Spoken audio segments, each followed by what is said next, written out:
Are we good? Yeah. So welcome, everyone. I'm really happy to have you all here in this amazing place with all the biodiversity around. So this is a symposium about dispersal, and we brought together a lot of people that work in completely different systems, from plankton to mammals, marine mammals, bryophytes. We have everything here. And then we want to understand how can we think, like, which are these dispersal traits that allow individuals and species to move. This symposium is, of course, part of a bigger workshop that we have been doing during the whole week. And this is the program for today and for tomorrow. So today we have 5 people talking in different systems. A general introduction about dispersal. We're going to talk about plankton. We are going to talk about bryophytes, about insects, and plants and their frugivores. So I'm happy to have you here. This has been we are very happy that it has been financed by Journal of Biography and also by Naturalis. So welcome all, and let's go into this trip together. So Dries, welcome.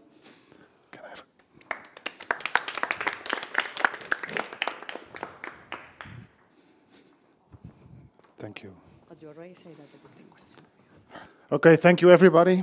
It's an honor to be here in this wonderful place, in the heart of biodiversity research and education. It's probably the most nice auditorium that I've been lecturing in the last 10 years, so it's amazing. Okay, so Adriana gave me the task, homework, and to give you an overview of what actually we all know about dispersal, and especially what's next. I have something like 20 minutes to give my presentation, and I will try to stick within that time, but I will keep an eye on the clock as well to be sure that I stick within the 20-25 minutes. Okay. First of all, I would like to start that we're living in kind of an era, and so let's say the last 10, 20 years, we are collecting huge amounts of data. Data which are not only like in biotechnology about genes, so gene sequences and so on, but also in biodiversity research. We're living in a kind of in an era where we collect many, many data points, mostly because we have new technologies. We have new technologies like GPS trackers that record positions of mostly any vertebrate on the world, species of vertebrates on the world. And we have them in different forms and formats, and we're collecting these data. This is all about movement research. So we're living very closely in a time where we are doing a lot of movement ecology. We're trying to understand why individuals are moving, how they move, what the physical properties are of movement, really to understand how this has an impact on biodiversity.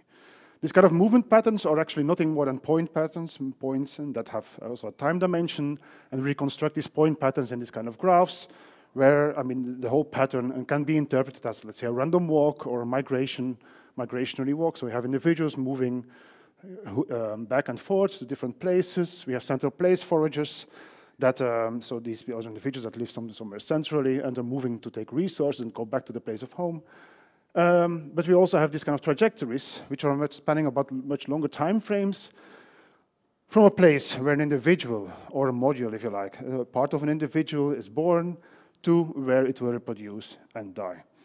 And that's a kind of movement that I would like to talk about. So this is what I would like to define as dispersal. So dispersal is the movement during the lifetime of an individual from a place of birth to a place where it will reproduce and as such has an impact on gene flow. Okay, what is known? This is known. This is everything which is known about dispersal. So I tried, in thinking about how to organize my talk, I thought, okay, what if I would make a kind of timeline, on what dispersal research has been on for the last, more or less 200 years. I have to start with this man, and Charles, my good friend Charles. So when he was on his voyage on the Beagle, he already noticed that dispersal was very important. These islands were colonized, the Galapagos Islands were colonized. Some spiders eventually dropped on the Beagle itself. So he was already starting to be very curious about dispersal. But during that time, let's say most of the research was very much on natural history, but we had some rise of, let's say, the first concepts in ecology at the same time. But they did not take into account any dispersal aspect as such. Okay, from the 50s to the 70s onwards, let's say the mathematics, the whole mathematics, the theory about dispersal started to gain importance. And also the first insights will become available about why some insects have wings, why others have no wings. Also the same for plants. So we got to start interest and insights into the whole field of dispersal or migration or movement as such within a very strong theoretical context. And also would like to point out that the whole concept of the metapopulations also was developed during that era. Afterwards, that time of the, let's say, the basic solid theory, we start to move on and get more into detail. And well, we have more powerful computers, which allowed us to make simulations. We have the genetics popping up, so genetics which could also infer or give us data about how dispersal is occurring, what barriers are there to dispersal, and so on. So it's also a time where we are moving to more applied research towards impact of fragmentation on biodiversity. And when I think about fragmentation, this means that populations become separated from each other and that they need to move or disperse between each patches. So it's really the rise of, let's say, the simulations, the genetics, and also really putting dispersal in an applied conservation perspective. From the years 2000 onwards, we get more synthesis. So all this information got kind of collected, put together, and the whole synthesis was made about what is dispersal looking like, and what are the main drivers, what are the causes, what are the consequences. I will tell you more about that. And we also start to understand that individual is quite heterogeneous. This means that some individuals may disperse, others may not disperse. Some species have higher dispersal capacities, others have not. And we try to understand what is actually causing this heterogeneity and what the consequences are of this heterogeneity. And then maybe the last 10 years, after this kind of synthesis, there's time to move on, and we have been now working towards forecasting. So we understand that dispersal is important, and since we're living in a biodiversity crisis, we really try to implement how the dispersal in our models and our forecasting models to move on, literally then, to move on the science, to understand biodiversity organization in space. Okay, so that's not the end of my talk, that's only the start of my talk. Okay, let me take out some snapshots which I think are very important. I think this is good old Southwood. Good old Southwood gets in a seminar address in 1977, gave for me a very important message to the audience, to the scientific audience. Really saying, look, I mean, habitat as such, habitat quality is a template of dispersal. I think this is a very important issue because it talks about two things, habitat and strategies. And essentially, this was a time where the kind of drawings in the papers were a little bit less fancy than we have today. But essentially, the verbal theory, which was developed by Southwood, essentially said, look, we have habitat, and habitat can be structured in space, and it can also be predictable and unpredictable. So there's a kind of then spatial component about habitat structure, but there's also a temporal component. And both the spatial component and this temporal component will eventually determine whether it's optimal for or let's say beneficial for an organism to move in space or in time. And he came up with this kind of nice dichotomy, saying, look, there's a spatial and a temporal component, and we have fitness expectations. Fitness expectations that are based on reproduction, on the variance of the environment as such, and the balance of these, excuse me, and the balance of these fitness expectations will eventually lead to the emergence of strategies. A very important message, because already in the 70s, this means that we are aware from the fact that species are not living alone. They live in certain habitats, they have certain attributes, and this habitat is really the template, the driver of the strategy, and dispersal is an important component of their movement. So, summarized, very important, what we understand is that fitness is a currency of dispersal, and individuals will only move if their fitness home is actually smaller than their fitness somewhere away, and the costs that are associated with this kind of dispersal. So only under these conditions, dispersal should evolve or can be seen as an adaptive trait. Dispersal as such is also heritable, and so we also now these days using, let's say, more complex or less complex approaches, or more traditional approaches, I would say quantitative genetics, that dispersal is heritable. So this means that it's a trait which has a very strong to moderate to strong genetic basis. On average, we know that heritability, so let's say the additive genetic variation on dispersal is about 30%. So this means that there's quite a strong impact on ancestry, on the expression of dispersal. And this is a kind of overall heritability moving from protists to birds. So on average, let's say, across the tree of life, we can say that heritability is about approximately 30%. Now, this is an example from work from our colleagues working on great tits, and they, for instance, found here that indeed the proportion of natal blood. So the additive genetic variation was a little bit, well, it was about 20–25%, but nevertheless it's important to recognize that it's still 30%, which might be a lot, but there's a lot of other variation explained by factors that are not genetic, so the environment is equally important.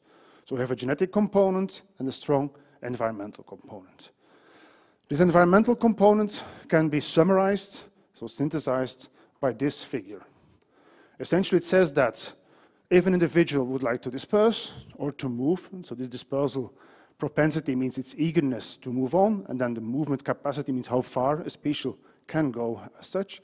It depends on both the combination of internal factors and external factors. So the external factors is the environmental factors, being habitat quality, density, population density, but also things like the social context and genetic context of the local populations, inbreeding risk.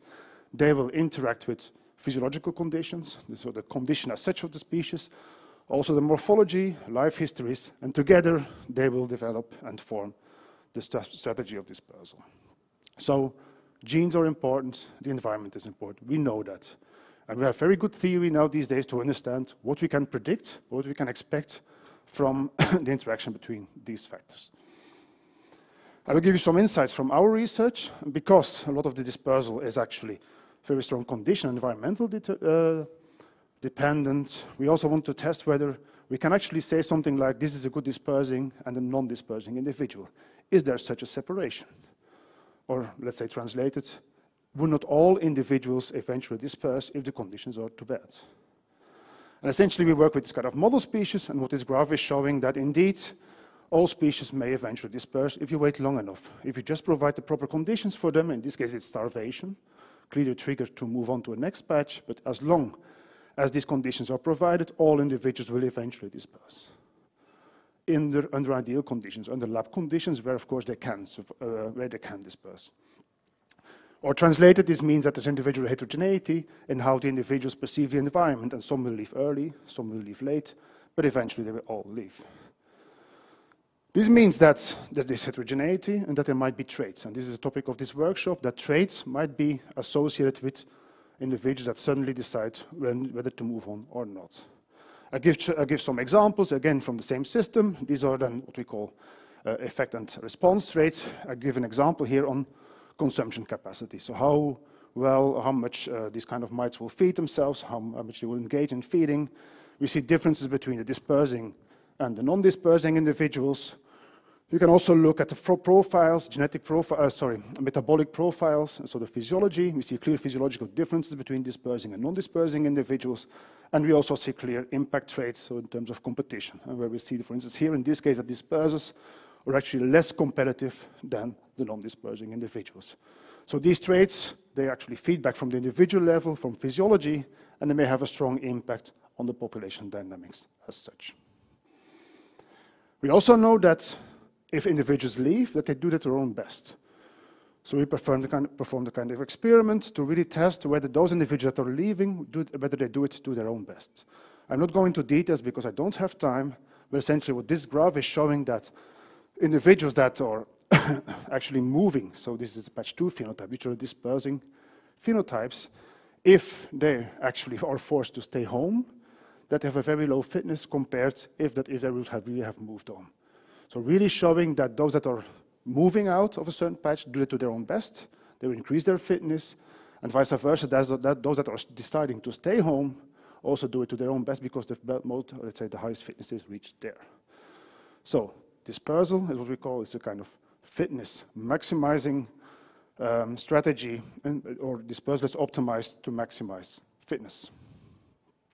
So in summary, and that has been asked, we know that this kind of cost and benefit balance will determine which species, which individuals will actually leave or stay home. And we know that the conditions that determine this cost-benefit analysis are ecological factors, so demographic, temporal, and spatial heterogeneity in the environment. We have social factors determining the costs and benefits, and we also have genetic factors like inbreeding and outbreeding depression that are important in determining the costs and benefits of dispersal. Environment, genes are important. This is what we know, let's say in a very, very small nutshell about the causes of dispersal. We also have good insights on what it means, and so what dispersal actually does, so in terms of resulting in what kind of patterns it results. We know that dispersal is resulting in what's called neutral evolution, genetic differentiation. If there's a lot of dispersal, then essentially everyone would be more or less the same in terms of genetics.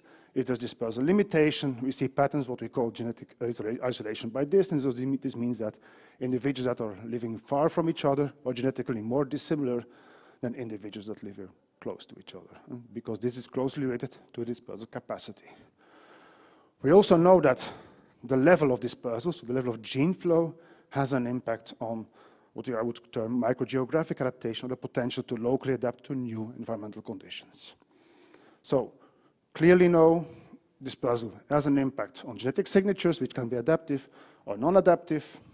And we also know that in the meantime, things can become more complex, that there's not only, let's say, the immigration rates or dispersal distance that are important, but also behaviors at immigration, which might be very important. I will come back to that as well. Things like habitat choice or monopolization can be very important.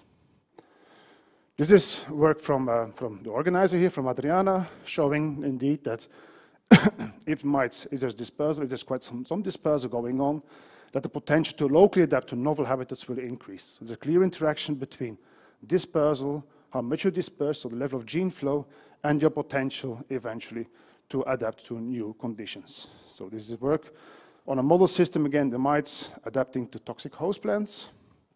And equally, if we scale up towards species, we know that dispersal on longer time frames then also has a strong impact on speciation, so the formation of diversity at large temporal and spatial scales. There's a very nice study on seahorses showing that the dispersal, both the active components but also the currents, so the currents of the sea, eventually determine where species will originate and essentially will drive the entire phylogenetic tree of the seahorse biodiversity. Dispersal generates also diversity in a more direct way, because we know that, for instance, in this kind of spatially structured populations, that dispersal, the capacity dispersal, we have a direct impact on patterns of diversity. More dispersal, like you would have here in a system with mainlands, so where everything is much connected, leads typically to local levels of alpha diversity and local levels of species diversity at the patch level, while decreasing dispersal leads to less species at each patch, but more beta diversity, so more divergence in species communities between different locations. This is experimental work showing this pattern, and more theoretical work shows that also the pattern of dispersal also has an impact on the development of species on large, so the macroecological timescales. So not only at very short timescales within a population, local adaptation, or patterns of community diversity, but also at longer time frames, the exact form of dispersal, so whether dispersal is low, medium, or high, has an impact on the phylogenetic tree which is formed and essentially the biodiversity on Earth. We also know that dispersal is important in terms of generating diversity because species do not live alone, they interact with each other. I would say the most pronounced example here is that species may actually also move other species, so that species are mutualists. This is an example which we will discuss during this workshop as well, showing that seeds are dispersed by some very specific frugivores, so the vectors as such, and depending how much this vector is moving, these seeds will end up very far from the tree or very close from the tree, or they're more spread, have a larger range.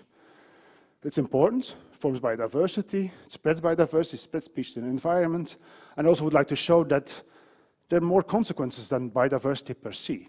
And this is a study showing that this kind of extinction of these kind of large frugivores has substantial impact also on carbon stocks in these tropical forests in this case. So the more species become extinct, the more dispersal become restricted of these trees. Species may go extinct because there's no dispersal anymore. Some may survive, but essentially also the carbon balances become very strongly negative when dispersal becomes limited. Okay, so what do we know here? Dispersal is a central trait in life history. We know that in the previous thing that the external factors have an impact on the movement capacity, but also dispersal also feeds back again on diversity. So we should really look at this in a very dynamic way. So it's not a kind of static approach that we need to take. It's a very dynamic thing in which dispersal has an impact on diversity, population structure, and so on, but also this population structure then again feeds back on dispersal as such because it changes the conditions for species to move or individuals to move. Okay, just as an example, again from our work, that we try to quantify the importance of ecological feedback or eco-evolutionary feedbacks. This is an example where we're manipulating genetic identity in order to control the impact of evolution on spread dynamics, so range expansion dynamics, controlling for evolution, selection, but also other factors that we are known are very important for spread rates in competition. Essentially what you see on these graphs here is a timeline in which species move on in one dimension in space. And you always we can always always compare the control, so the left panels with the right panels, and both actually indicate something different. In the replacement scenario, we take out evolution and also kin competition, because essentially we're mixing individuals as such, and we also compare genetically diverse populations with very strong genetically depleted populations. So this means that on the left panel, we always have evolution going on. On the right hand, we never have evolution going on because either there's no fuel for evolution or essentially we always start mixing things with each other, keeping everything else similar. Here we also have kin competition, which is maintained, which is actually erased and while not in the lower panels. Making a long story very short, we know that evolution, so if we turn off evolution in such a system, that the range expansion, so the spread rates of these populations decrease with about 7%, but if we also erase signatures of kin competition, so genetic relatedness, then we see that essentially the range dynamics are reduced with about 1/4. So quite a strong impact of this emerging social and genetic context on the pattern of range expansion here. So what do we know? That's what we know. We know that dispersal is evolving. We know that dispersal is condition and context dependent. We know that there's individual heterogeneity in the system. We know there's a very strong feedback between diversity and dispersal, and we also have a feedback between genetics and the environment, so the eco-evolutionary dynamics. Voila. Okay, so what's next? Well, dispersal evolves, yes. We know everything about dispersal evolving, mostly from a point perspective, the rates, how many individuals are leaving.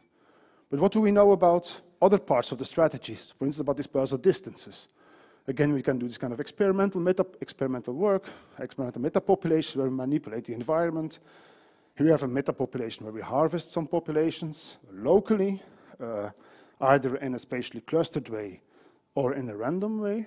So really, because we had some predictions that this would have an impact on not only the individual dispersal rates that evolve, but also the distances.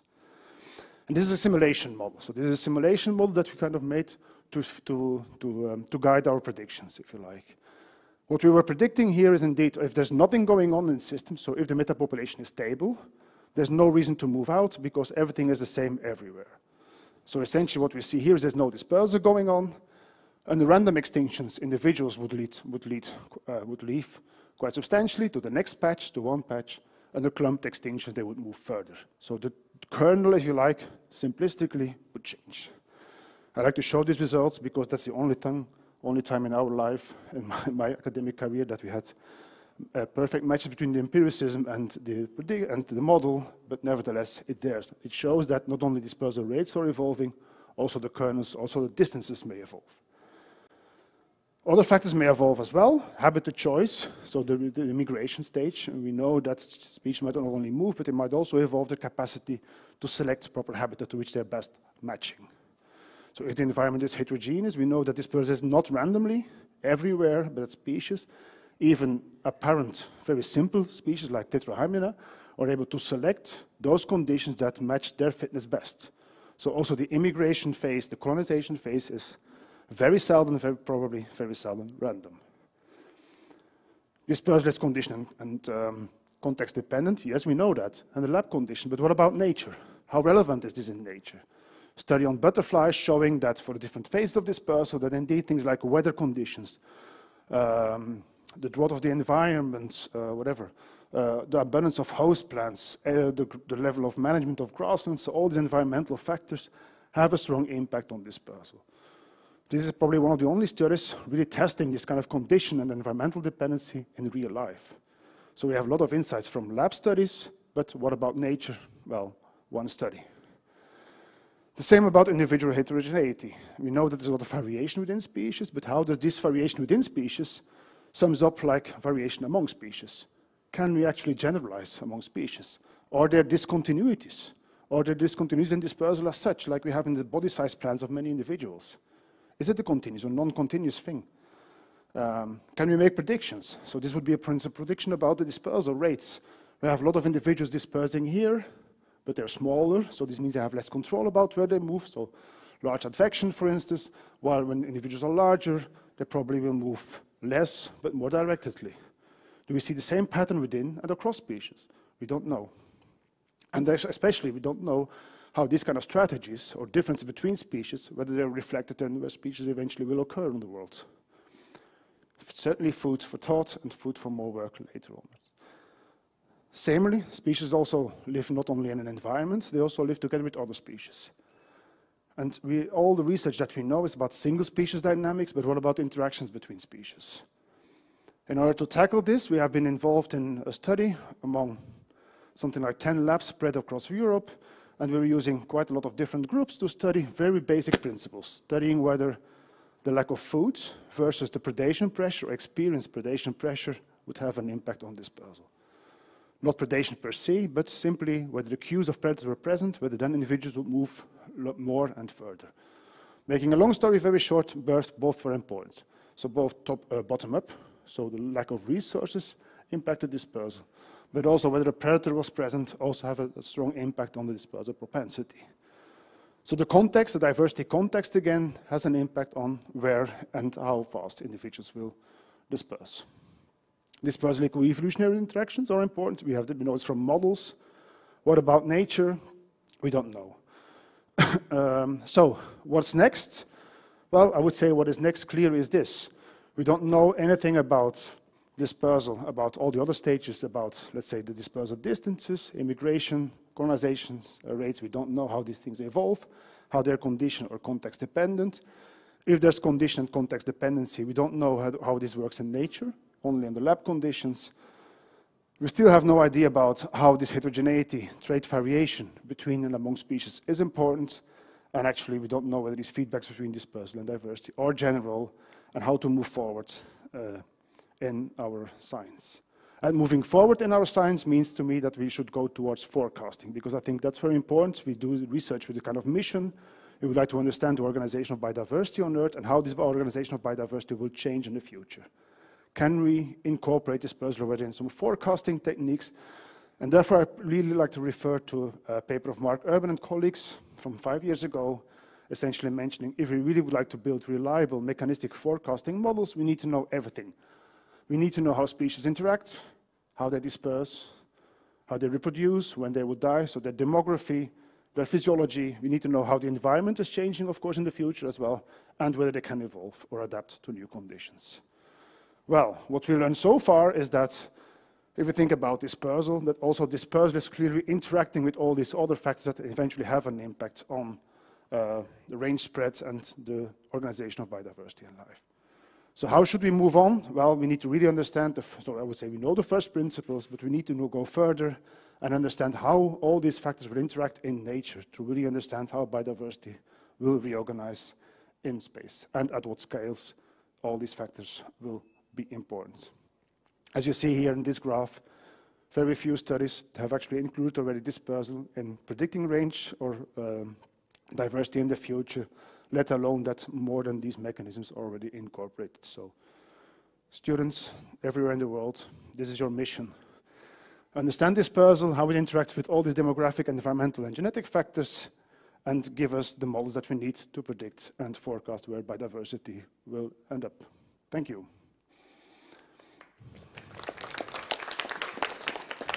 Thanks, Dries. It was a very interesting talk. Then now we know all the introduction about dispersal. We have questions. The people online can ask questions via the chat.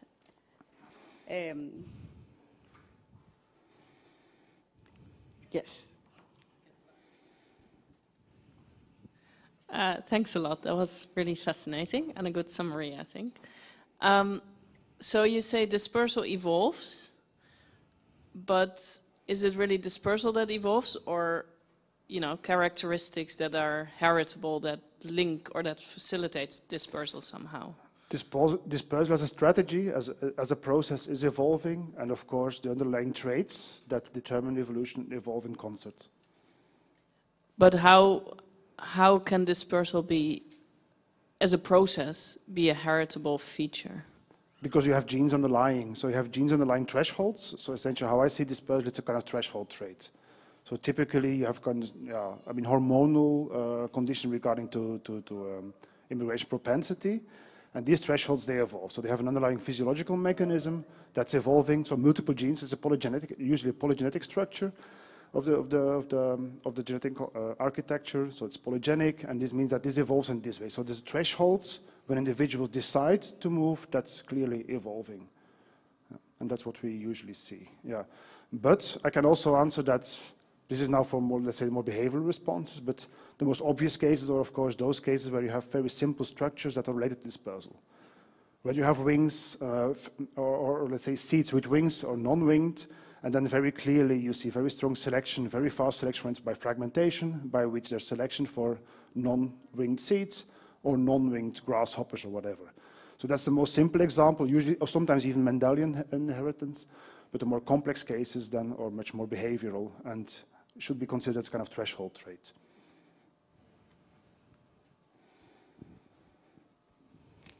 Okay, any other question? Thanks, Dries. That's great, this overview.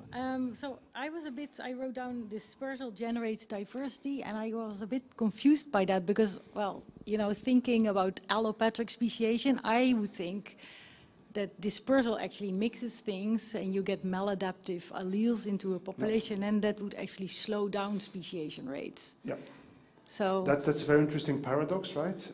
Because what we see is that dispersal generates dispersal is first of all needed to create ecological opportunities to get somewhere else to experience these new conditions. If there's too much dispersal, then let's say dispersal load, then the whole process may fail, but there's usually kind of an optimal condition. So I'm not saying that lots of dispersal or high dispersal rates generate diversity, but at least some dispersal is needed to generate diversity. okay. So when you have nothing or everything or a lot, then usually everything is the same everywhere. Either nothing or everything is everywhere. But somewhere in between you actually maximize your diversity, or you create opportunities for allopatric speciation or local adaptation and these things. Okay, thanks.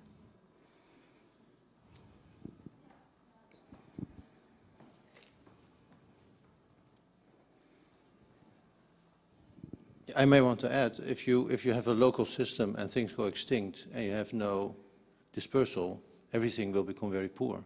Yeah. So you need dispersal to keep your diversity intact.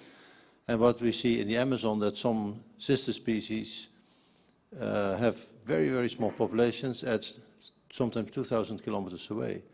So there has been some dispersal of very, very, very closely related species that will not mix with species there. So it will actually increase the number of species. Yeah, depending on the environmental heterogeneity. So, Yes. So depending on the grain of the landscape. So the most simplistic theory is that there's kind of an optimal in homogeneous environments, or let's say bimodal environments, but when the environment becomes more environmentally structured, the spatial correlation in the environment in more than one dimension, right? Then probably a lot of dispersal. I mean, more dispersal is needed to generate all the diversity which is possible to be established.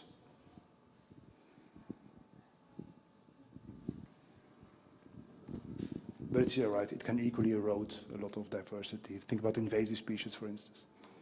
Yeah, great. Do we have any question online? No, okay. Any other question?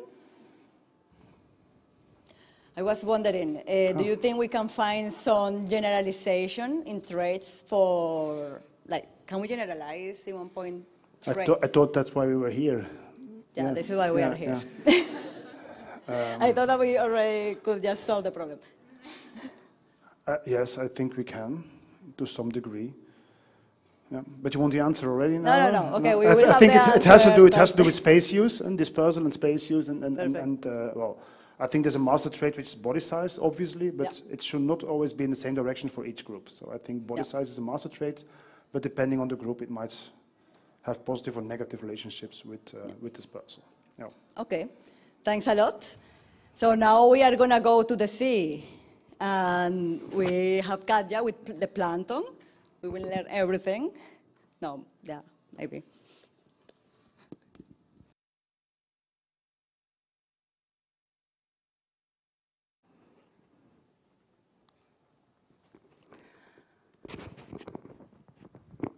Ooh, right. So, title of my talk, Dispersal in Marine Zooplankton. Not just going with the flow. Maybe I should have added a question mark. I was like thinking about it, not sure. So it's been a super interesting workshop so far, and it also got me thinking more about dispersal as a process. So as already was announced, I will take you to the sea, and I would also like you to introduce you to the world of plankton and get all these people thinking with me about dispersal in plankton, actually, and hopefully we'll get some new ideas. I actually need something to move my slides. Thanks. Okay. But first I would like to remind you, of course, that we live on planet water, not planet Earth, because most of our planet is water. It's by far the largest ecosystem on Earth, and we actually know quite little still about the organisms that inhabit this space, how this diversity arose and how it persists. Yes. And I want to tell you something about plankton while we are looking at this nice video made by the people from the Terra Oceans expedition, Plankton Chronicles. So plankton, by definition, plankton comes from the Greek word planktos, which means drifting or wanderer. So by definition, they are dispersed by ocean currents. And they don't really have any active control over their dispersal. And then there is, so if we are talking about the marine animals, the zooplankton, this is a highly diverse assemblage.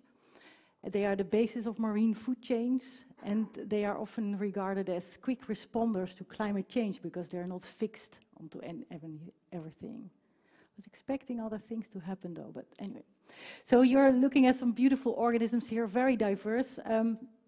There's phytoplankton, the primary producers, and then there's zooplankton. So there's, yeah, right, okay. Okay, so you also have meroplankton and holoplankton. So you have organisms that are drifting all of their lives, and a lot of marine organisms are actually meroplankton, which means they have planktonic larvae, but then they settle and they have a benthic stage. So those would be more similar to, for instance, plants that settle and then disperse seeds. So yeah, I'm an evolutionary biologist, and these are some of the questions I think about. So how many species are there then in the plankton? How did this diversity evolve? And what determines species distributions? And also the way I'm thinking about it is there anything special then about speciation processes of plankton in the open ocean?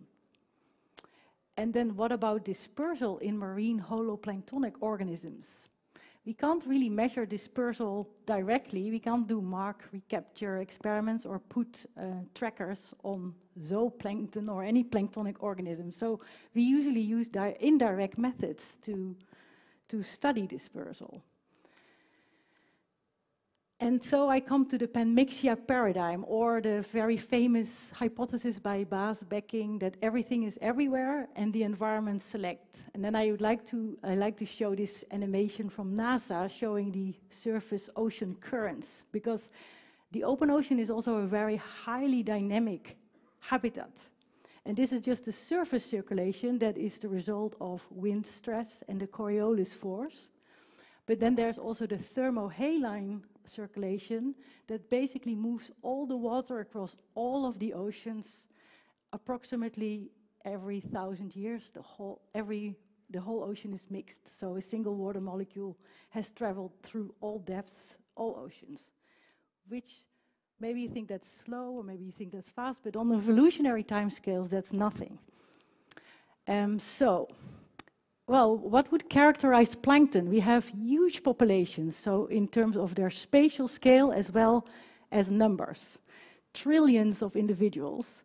And in general, they have high fecundity, they have high dispersal potential, and there have been relatively few species described. So this has led to the hypothesis, well, we have slow rates of evolution. And I want to show this example. This was something I really studied during my PhD. I mean, I didn't do my PhD in 1983, but you know, Professor Van der Spoel also gave lectures in Amsterdam when I was a student, and he made this atlas of distribution patterns of planktonic species. And this is just an example of a ketognet, a marine phylum of predatory worms. And it's actually typical. There's a lot of planktonic species that have this type of distribution pattern. They basically occur in all warm water oceans, so from about 40 degrees south to 40 degrees north. And in this talk, I also like to show you some examples of my own evolutionary research on some of these organisms. Right, so just as a recap on dispersal in marine holozooplankton. So they're drifting by definition. So they would be, I would say, on the opposite of the dispersal spectrum in terms of their potential dispersal. I'm writing here they have low Reynolds number. Maybe that's something to keep in mind. They're not necessarily small, but most plankton is very small. And they would experience the ocean water as a very viscous habitat. It would be for them like they are stuck in like jelly. So as opposed to us humans or whales or turtles, they are nekton, they can swim through water and they experience the water environment as something quite fluid. But plankton, no, they have all kinds of adaptations to also be stuck at a certain depth, for instance. There's 15 major taxonomic groups represented in animal plankton, and they have a wide variety of life cycles and ecologies. Most have sexual reproduction, but there's also haploid, diploid phases, and they have different depth habitats. So you have plankton from the surface down to 5 kilometers depth, and they also vertically migrate on a daily basis. Most planktonic animals, a few hundred meters every day, but the extent of their vertical migration and where they actually are in the habitat, in the vertical habitat, is very species specific. And they do not settle ever. I wanted to stress that. So, yeah, well, that's the recap about marine plankton. So I did this review paper with my colleague Erika Goetze quite a few years ago, and then we reviewed all the genetic structure papers on marine zooplankton that were thus far published. I think it was about 30 papers. And we concluded that everywhere we've looked actually at structure, we found high genetic structuring and also high levels of genetic variation, which is what you would expect for huge population sizes. And because they have such enormous population sizes and high genetic diversity, we posed the hypothesis that selection must work really efficiently because you don't have the problem of drift. And anything that is like positive or adaptive will eventually fix. So we suggested that they must have high adaptive potential, which is good news because the oceans are also changing. But that's a hypothesis. So we say plankton may be well poised for evolutionary responses to global change. Right. And then also importantly, we suggested that it seems that the genetic structure is not determined by dispersal, but by habitat characteristics. Because very similar planktonic groups with similar dispersal potential would have different genetic structure. So their barriers to dispersal would be species specific, which then must mean that there's something about their ecology that causes them not to thrive in certain habitats or have genetic breaks in different places. And I will also give you some examples of that. Then I actually, because of this workshop, looked at this paper that I didn't know, Burgess et al., when is dispersal for dispersal, and also comparing marine and terrestrial systems. And from that I read also that they say, indeed, passive dispersal is relatively easy in this water habitat as opposed to terrestrial organisms. So actually there's not so much selection pressure for dispersing in the marine environment because, well, dispersal is relatively easy. And they focus mostly on the marine organisms with two stages, so the ones that have planktonic larvae, but benthic adults like corals, sponges, lobsters, crabs, benthic fish. And interestingly, overall, there's quite mixed evidence, but they say that traits that increase dispersal, for instance, the length of the pelagic phase, does not correlate with dispersal in nature. That's what I read there. So selection to limit dispersal may actually be more important, maybe, than selection to increase dispersal in marine systems, which is a working hypothesis for now. So I've studied other planktonic organisms, but the last years we focused with my research group on planktonic gastropods. So I want to now shift gear and tell a bit about my research. So why do we study planktonic gastropods? Well, they are important. They occur everywhere in the world. They are at the base of the food chain, but they are also important calcifiers. And that's why they are important in the global carbon cycle. And they have shells made of calcium carbonate, but a form that is highly soluble, namely aragonite, and that's why they're also considered bioindicators of ocean acidification. To be honest, though, the reason why I started studying planktonic gastropods is because they are the only animal plankton with a fossil record. So that's cool for evolutionary biologists. So the process, very quickly, ocean acidification is the result of the CO2, the increased CO2 in the atmosphere is dissolving into the ocean. About 25 to 30% has already dissolved into the ocean. And this changes the chemistry of the ocean, making carbonate ions less available, hence making it harder for calcifiers to produce their skeletons. And there's very active research going on here. But my question for my VD research that has recently finished was that the million-dollar question is, can they adapt to ocean acidification? Just to keep that in mind. So these are some of these planktonic snails. They are called pteropods because their snail food has evolved into two wings, ptero. And you can see here some shelled species. These two I will be talking about later. They are like 1 millimeter in size, and then there's also these really long, like pointy shells that migrate vertically deep. And then there's also shell-less pteropods. They are called sea angels, and they predate on these shelled pteropods. Anyway, so I didn't do this all alone, but for now I'm going to talk about some results from the people highlighted here in the group, and I think there's one or two here. Pan is here. Okay. So just to give you an idea, I've done a lot of these transects, like ocean basin transects, sampling from the UK all the way down south to the Falklands, for instance. And so we collect these plankton with a plankton net, and usually at night, because a lot of the plankton is migrating towards the surface to avoid predators. So you can catch more plankton with less time, and time is money, also on the ship. And we also have a lot of oceanographic metadata because of joining these cruises.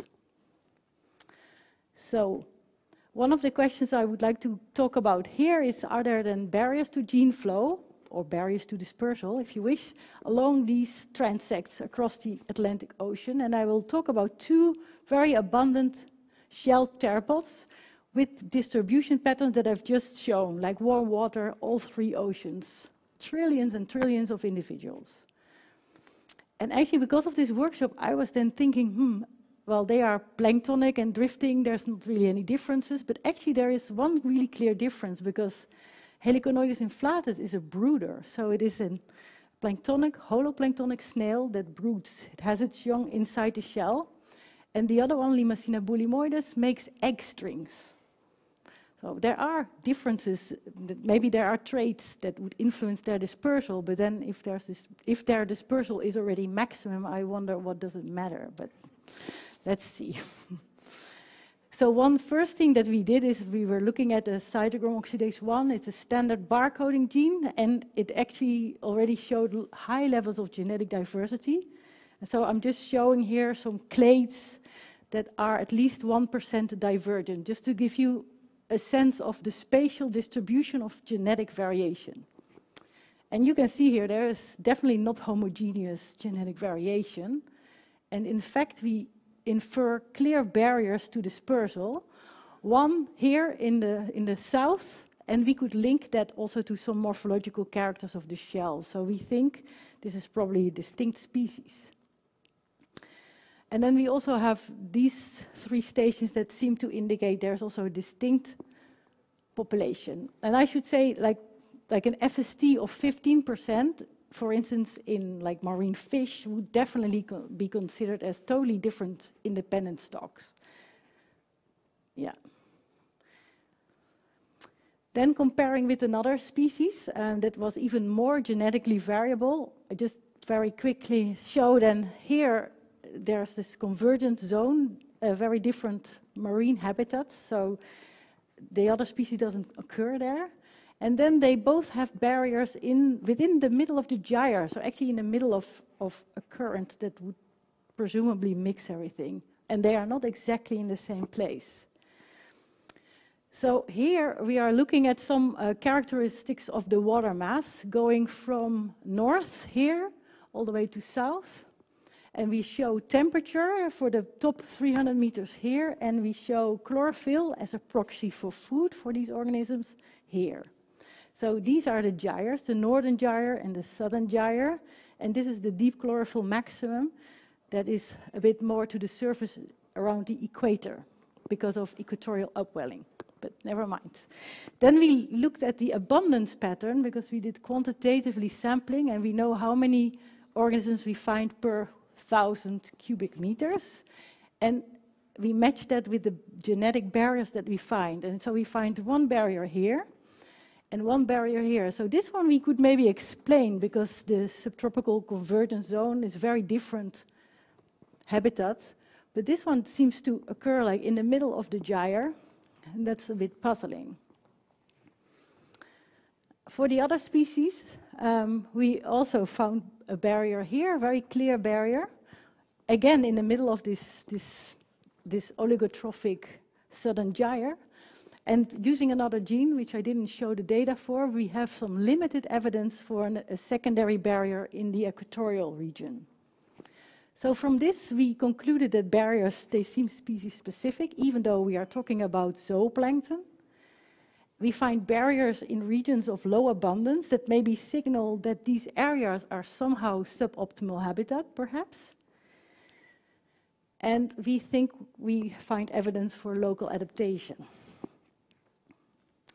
We wanted to look more into that, and this is work by a former PhD student, Lichin Chu, who now works in the UK on Litorina snails. So she focused on the species Limacina bullimoides that I was showing data for as well. So they have a life cycle of about a year, but we don't really know exactly. And because they have this wide distribution pattern, it might maybe vary also. They are sexual, they are hermaphrodites. They have a diel vertical migration pattern of about 200 meters. Oh, I have to hurry. Yeah. So, but we designed a target capture approach to be able to look at a lot of genes at the same time. So now we look at some global sampling, and what we found was a very clear result based on more than 100,000 SNPs, genome-wide SNPs. We find 3 genetic clusters: an Atlantic lineage, an Indo-Pacific lineage, and a Pacific lineage. So they have diverged about 1 million years ago, and we find no evidence of genetic mixing. I'm just going to skip this now, but you have to take my word for it that they are really different. But more interestingly, zooming into the Atlantic Ocean, we also find very clear structure in a single ocean where species would be mixed easily, right? So we connected with some physical oceanographers to ask, so how far does an individual get if they are really like drift bottles. They are just going with Lagrangian dispersal according to the currents. And we are still doing some of these analyses. So we've done simulations at the surface, at 100 meters and at 200 meters depth. And I can show you where these individuals are ending up. And also you can see the barriers here. So we are releasing particles from where we've sampled the individuals. And you can see that there is actually some physical retention based on the currents.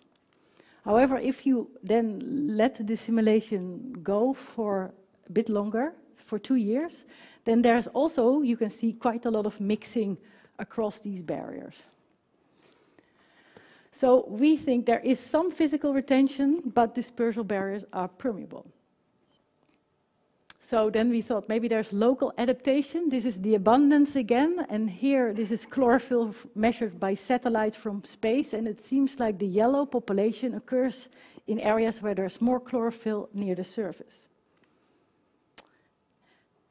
And very nice work also by Pane, who then looked at way more individuals, because we were really wanting to sample juveniles and adults. And so he actually looked through all my collections. And so we have 734 individuals from 57 sites from 4 years. And we screened those for a SNP panel to identify them as belonging to the yellow, red, or blue population. And what we find is that barriers are indeed permeable, but we find no evidence of genetic mixing. So in my view, this means actually that they are biological species where there are barriers that are probably not linked to dispersal, but maybe pre-zygotic, like pre-mating or post-zygotic barriers.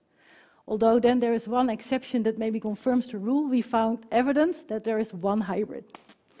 So maybe we have to screen, I don't know, 1,000 more individuals to know. But I think this tells us they don't genetically mix. Okay, I'll skip this as well. To come back to the take home. So I think plankton are well poised for evolutionary responses to global change. I think that still stands. We find enormous amount of genomic variation, also functional genetic variation, because for this capture we actually looked at like slowly evolving genes, and still there is enormous amount of genetic diversity. So I think standing genetic variation is unlimited. And it seems to me that genetics, the structure is not determined by their dispersal potential. Of course, if we are saying it's maximum, then what explains the differences between planktonic species? Maybe must be something else. And then selection to limit genetic mixing is more likely than selection to increase dispersal, I think, in marine systems, maybe in general, but at least in plankton. So what's next? Well, we are doing this gigantic experiment, so maybe we're not even in time with the forecasting. I think one of the big questions for me is that the question, can they adapt fast enough? So I think there is this time element in there. And maybe there will be winners and losers. I think in terms of the planktonic gastropods, especially at the poles where the changes are unprecedented and they are incredibly suffering already from warming and ocean acidification, this is going to be a problem. Okay, thank you very much for your attention.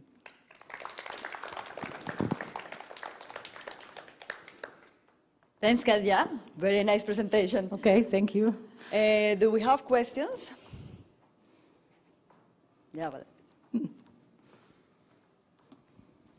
Thank you, that was so cool. I thought those barriers that you showed were so interesting, and the fact that you saw some with the temperature and chlorophyll A barrier, but others with not. What about pH? Is pH something that varies with depth and with latitude also, and was pH related to your barriers at all? Yes, so good question. About pH, we also have pH measured. I have similar plots for pH. One problem of this type of analysis in a natural environment with natural gradient is that everything is correlated. So it's really difficult to pinpoint like what is the actual driver of the pattern that you're seeing. But in the Atlantic Ocean is actually quite well buffered, and so the gradients in terms of the pH are not very strong in the Atlantic Ocean. And then if the zooplankton are just kind of floating around, why would you think that they would correlate with chlorophyll A? Do you know what I mean? So if that's their food source, can they actively seek out their food source, or they're just kind of going along with it? That's the thing. I think they're not just floating around, because they have quite some control over where they are, I think, in the vertical, and also there's often opposing currents. So even they might actually be able to manipulate where they end up. Yeah, so I don't think everything is just going everywhere, because that would be maladaptive. Yeah. Do we have any other question? So what about everything is everywhere and the environment selects? Is it still applies? Because somehow it seems that they go everywhere, but there are some retention because of currents, but they could anyway, with enough time, cross these borders and have some hybridization. So I am thinking also like dispersal is really within a lifetime, right? So then it does actually matter. And there can be differences between species, and depending on certain traits, they might get further than other species. Yeah. But thinking as an evolutionary biologist, I do think in terms of their evolutionary time, like in terms of evolutionary time, everything could be totally mixed. Yeah. Yeah. But I do think that the environment selects. Yeah, definitely. Yeah. And that's I don't think it is possible that we see this much genetic structuring in organisms with this amount of genetic variation and population sizes if it was not for selection. Yeah. So that's also what we are working. We want to show it is actually selection that causes the divergence. Indeed. Yeah. But then it's also interesting, because I also remember that with expected warming, that also the currents will change, or some currents will change. Isn't that true? Or that's something I heard? Yeah, there's such big open questions, I think, with the whole marine system. One thing that is quite certain is that the gyres, so the oligotrophic areas, are going to expand. And then, of course, all the species are moving polewards. So we already see that. We see in copepods, some species are moving north on the northern hemisphere, 23 kilometers per year. So we know that from the continuous plankton recorder records. That's really fast. So they have relatively fast generation times, and they are not stuck to anything. So that's why they are considered like rapid responders. Yep. But then there's the species at the poles. What are they going to do, right? Yes, there will be limits. Yeah, there will be limits. Yeah. We have a question online, so I read it. It is from Nico Johansson. Thanks for the presentation. My colleagues work with copepods, and apparently their COI divergence between species is super large compared to other animals. Do you see this in other planktonic taxa? Yes. So the barcoding gene cytochrome oxidase 1, there's really a different amounts of genetic variation and genetic divergence in different groups. So, yes. Maybe they are working on Tigriopus, like the tide pool copepods. So, yeah, I'm saying, well, in the plankton there's 15 animal phyla, and some have very weird mitochondrial DNA, some have incredible evolutionary rates. I published a paper on arrowworms where the mitochondrial distance within a single population was the same as between all vertebrates. So from humans to platypus, we found in the same arrowworms from one net sample, based on the whole mitochondrial genomes. There's, I think, a lot of things that we don't really understand about these non-model organisms. And so that's why I also advocate for a more genome-wide approach. So if that's possible, that would be good. Thanks. So Any other last question? Otherwise, we can have a break until 5:30, and then you can relax. And then we come back again online. Okay? Yes. Thanks.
So welcome again.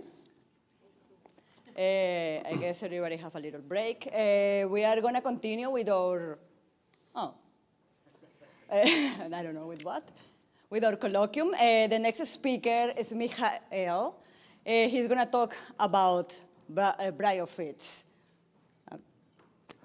The floor is yours. Thank you very much. Thank you for inviting me and being here. It's very nice in this setting.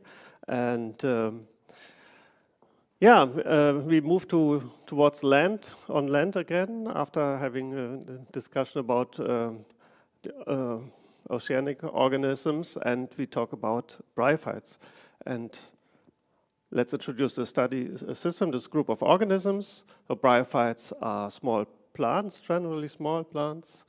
They form three main groups, which are liverworts, mosses, and hornworts. And they consist of a plant with either stems or leaves, or a thallus without stems and leaves. In the liverworts, we find both conditions, with stems and leaves and thallus. Mosses always have stems and leaves, and hornworts always have a thallus. And after sexual reproduction on this plant, a sporophyte is formed with a capsule, and in this capsule, the spores are formed, and the spores are dispersed, usually by wind. And the discussion about bryophyte dispersal has for a long time been in connection with the discussion of bryophyte distribution patterns. Because on the one hand, bryophytes are a very old group, so the first land plants basically, and so they exist for a long time, and of course not most of the extant species originated at some point in time are younger, but basic distribution patterns could in principle be very old and also have originated before the evolution of the vascular plants and the angiosperms, for example. On the other hand, the spores of most species are relatively small, smaller than 25 micrometers. So in principle, they could be easily dispersed over long distances. And there is a third factor that is also important. Many species rely on vegetative reproduction and dispersal on short range, either by fragments, plants, pieces of the leaf break and grow out to a new gametophyte, a new plant, or they have many kinds of different specialized propagules, as you can see here, these cups, gemming cups with propagules, and when it rains, the water, drop of water splashes those gemming cups out of the cup, and then they can grow out to a new plant.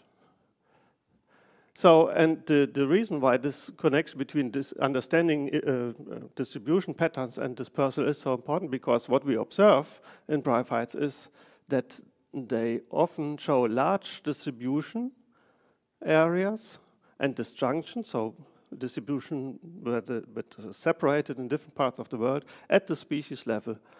So where we find normally such distributions and disjunctions in families or genera, in angiosperms, in bryophytes, we often find them at the species level. And there were always two opposing theories, because they could potentially be old species with slow evolution. That could be that these distributions originate by the drift of the continents, or by long-range dispersal, which is easy because of the small spores. This is an example, a species that occurs worldwide in areas of Mediterranean and dry climates.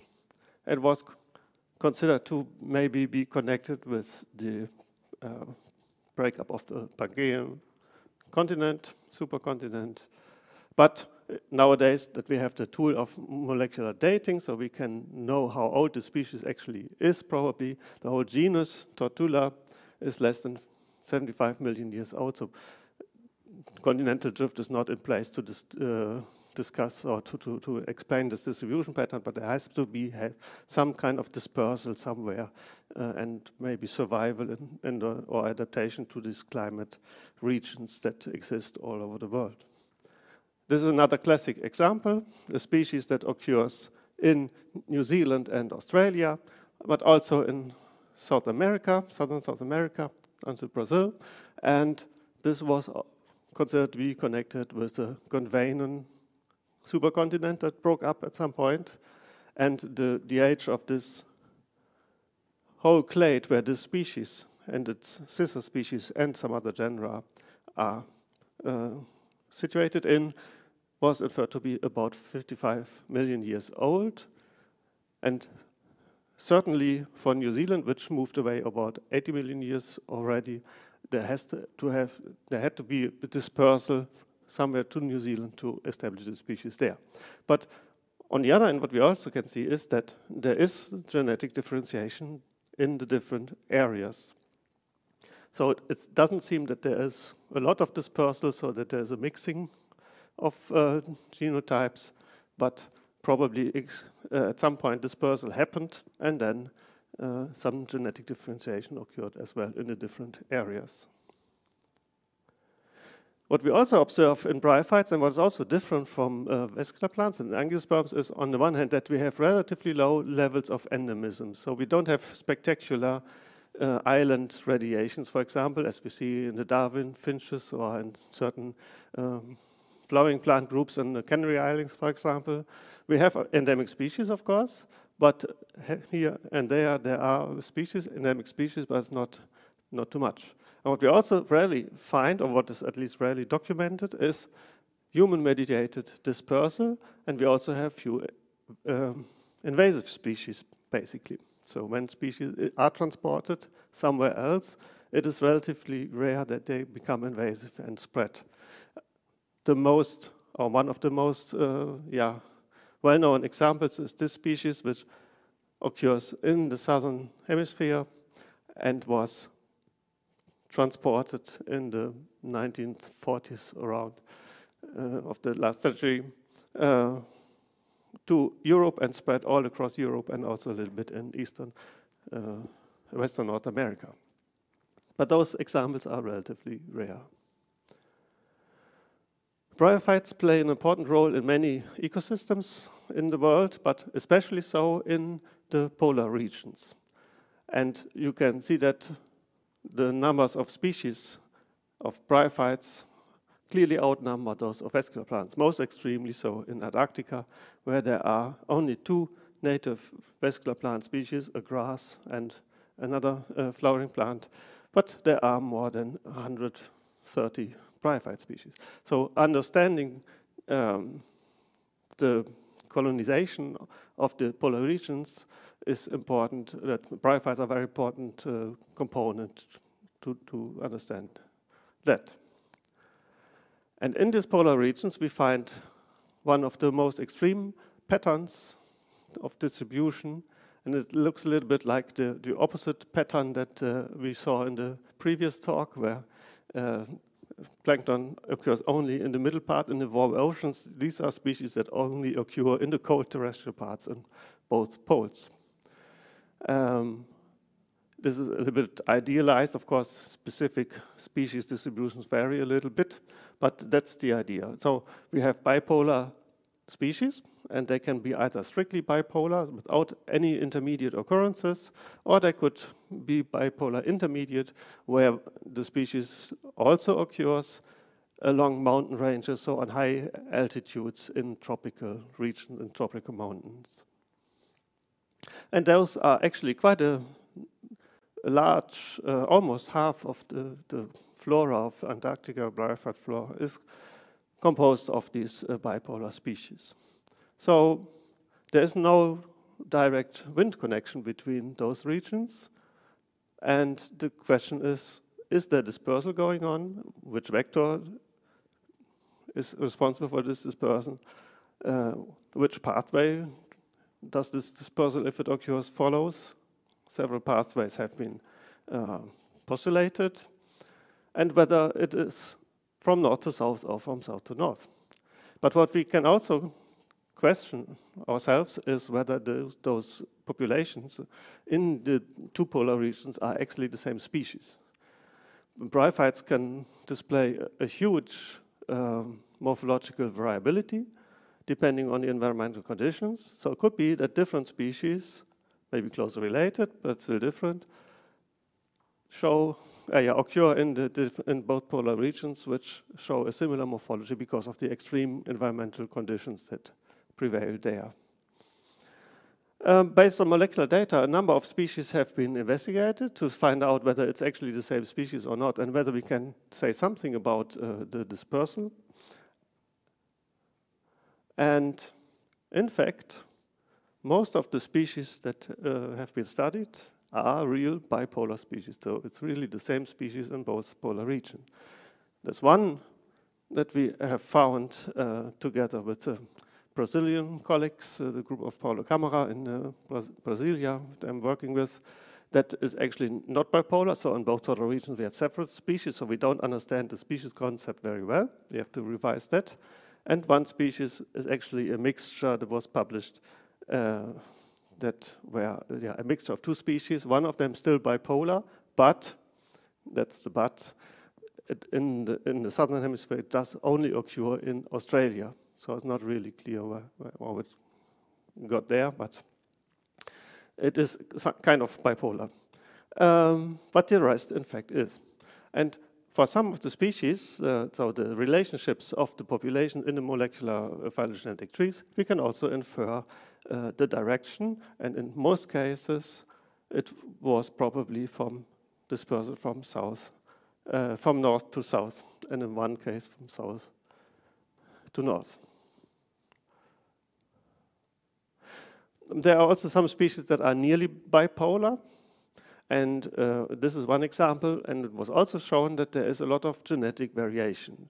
So if there would be dispersal all the time, then what we discussed before, there could be a mixing of genotypes, but there's a clear spatial structure of genetic variation, as you can see here.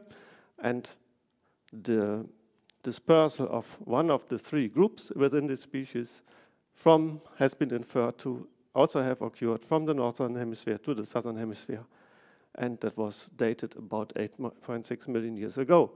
And because of there's no wind connection between the two poles, and the spores are also poorly resistant to survive such a transport, it was concluded that most probably dispersal by birds is responsible for this dispersal, for this transport, and the fact that it occurs in southern Chile as well. If you look a little bit more closely into the genetic structure of the two clades that are present in the northern hemisphere, we see that also in that part of the northern polar region, there's a clear structure with some genotypes occurring only, for example, on Spitsbergen, on Svalbard, and not everything is everywhere, so there's a clear genetic structure. In this case, it might be not so surprising, because this is a species of the so-called dung mosses. It's a specific family of mosses where the dispersal of spores is not by wind, but by flies, which probably cannot explain the transpolar dispersal, because flies would not move so far. But within the specific locations, they occur. It does occur by flies, and this family of mosses has been adapted, or is adapted to that because the plants grow on dung or carrion or bones or carcasses. They attract flies by their well-colored and clearly obvious spore capsules, and the spores are sticky, so they stick to the flies. But then, of course, the flies move from one carcass or one dung to the other, and that is usually at a local scale. But since the species occurs on islands, and also, for example, on Jan Mayen, in the very small island here in between, some kind of longer distance dispersal had to occur at some point as well. So are bryophytes then effective long-range dispersals or not? experimental evidence has shown that most spores stay very closely to the origin. It's a very steep curve. But it was already assumed at that time that this is only a fraction of the spores that actually is released from the capsule. The part that is easily be trapped when you make an experiment at some distance to trap spores around the source area. And was assumed that there is another fraction of spores that in fact is released and also travels longer distances. And this importance of kind of intermediate regional distance has been recently shown by different experiments and meta-analysis. So on the one hand, comparing bryophyte communities into the actual vegetation and the spores that arrive there.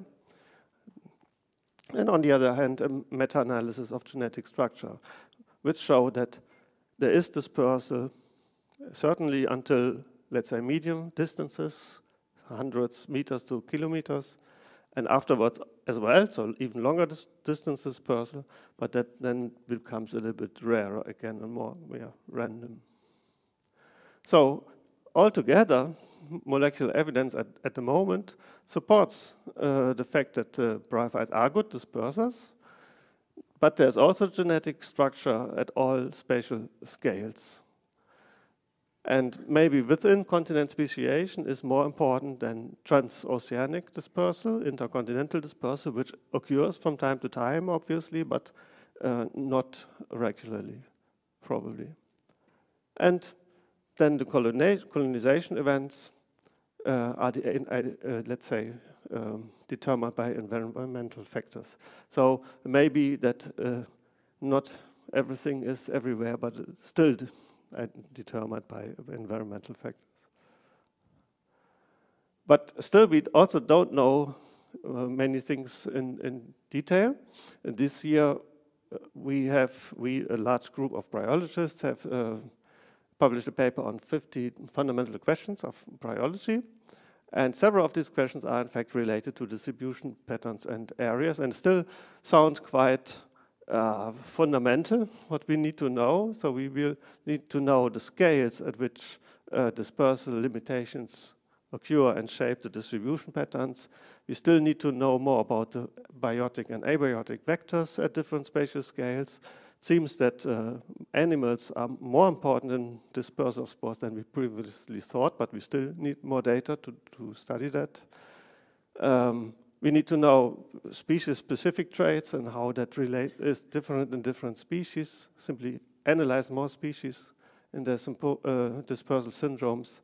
And yeah, the different types of diaspores, so different spores, different sizes of spores, different vegetative propagules. What are then the actually dispersal distances that they travel? So yeah, then there's a whole path, of course, of different steps that need to be to occur and to ensure effective dispersal. On the one hand, spores have to be produced, which relates, for example, relies on the sexual condition of the species. Then the question which vector is doing this dispersal, mostly wind, but animals also play a role, obviously. Then the question is whether the spores actually reach the air streams and whether they are transported at lower distances or at jet stream altitudes. If at lower distances, there might be barriers that they have to overcome. But on the other hand, at jet stream altitudes, the spores are facing very extreme conditions in terms of drought, in terms of UV radiation, so they have to remain viable. This has been tested already in the 1970s and is very different response to UV and drought. And some species can actually survive, but others cannot. And of course, when spores arrive, they have to also find suitable conditions to germinate.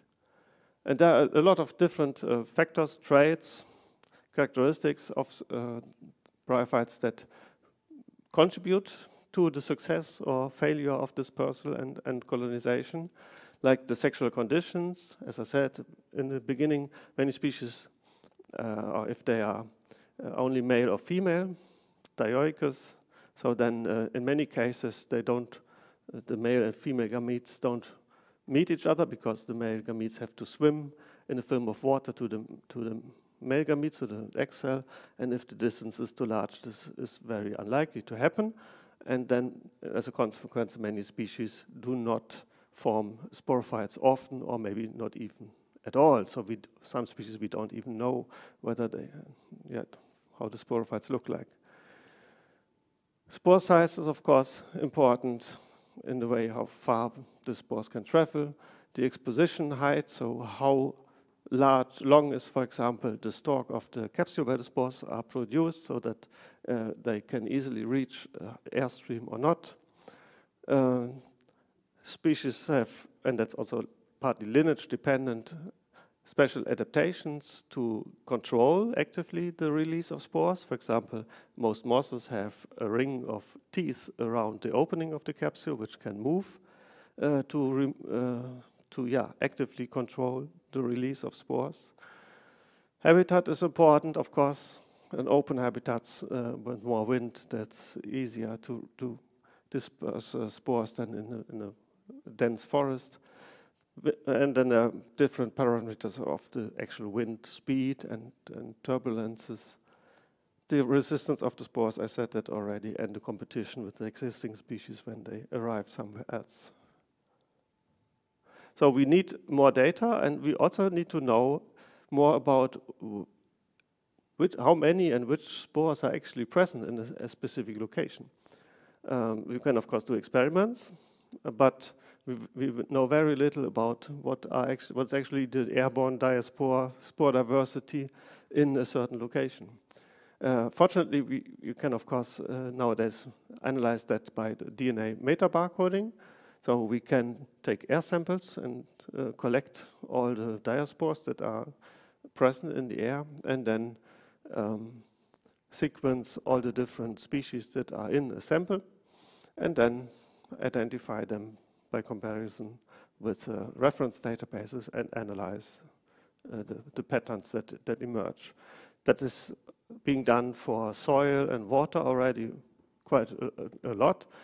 Air sampling and air metabarcoding is still less common, but we are working on that.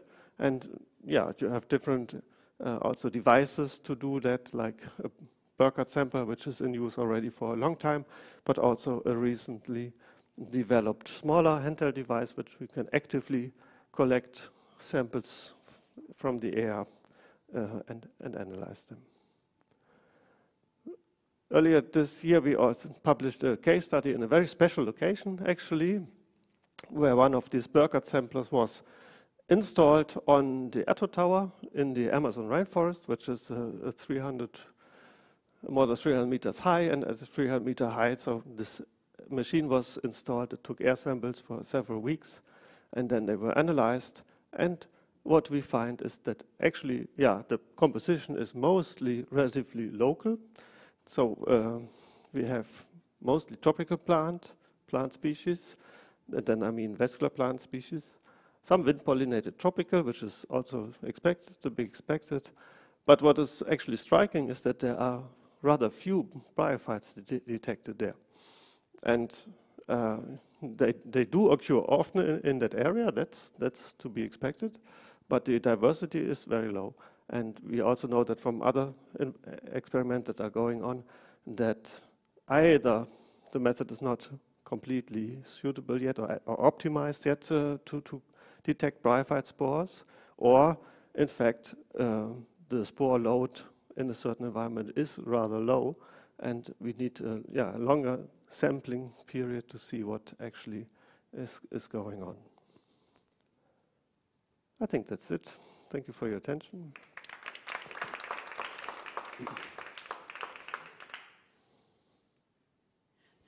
Thanks a lot, Michael. Do we have questions? Yes, we have questions. Well, thank you very much, Michael. It's very cool to hear this story. Two questions. One quick one. from the last slide, how long were you collecting in the air with this Amazon sampler? Just to have an idea, like the sampling that was analyzed for this paper was 7 weeks. okay. But there are actually 3 of the samplers that have been sampling for a longer period, but those data are not analyzed yet. It's very, very interesting and cool. Yeah, because an extension of that study would be that, yeah, we have some samples for that already, that you sample at different heights of the sampler. So to compare basically the understory or inside the forest, just above the forest surface, and then at 300 meters. Yeah. I'm very intrigued also with your bipolar species.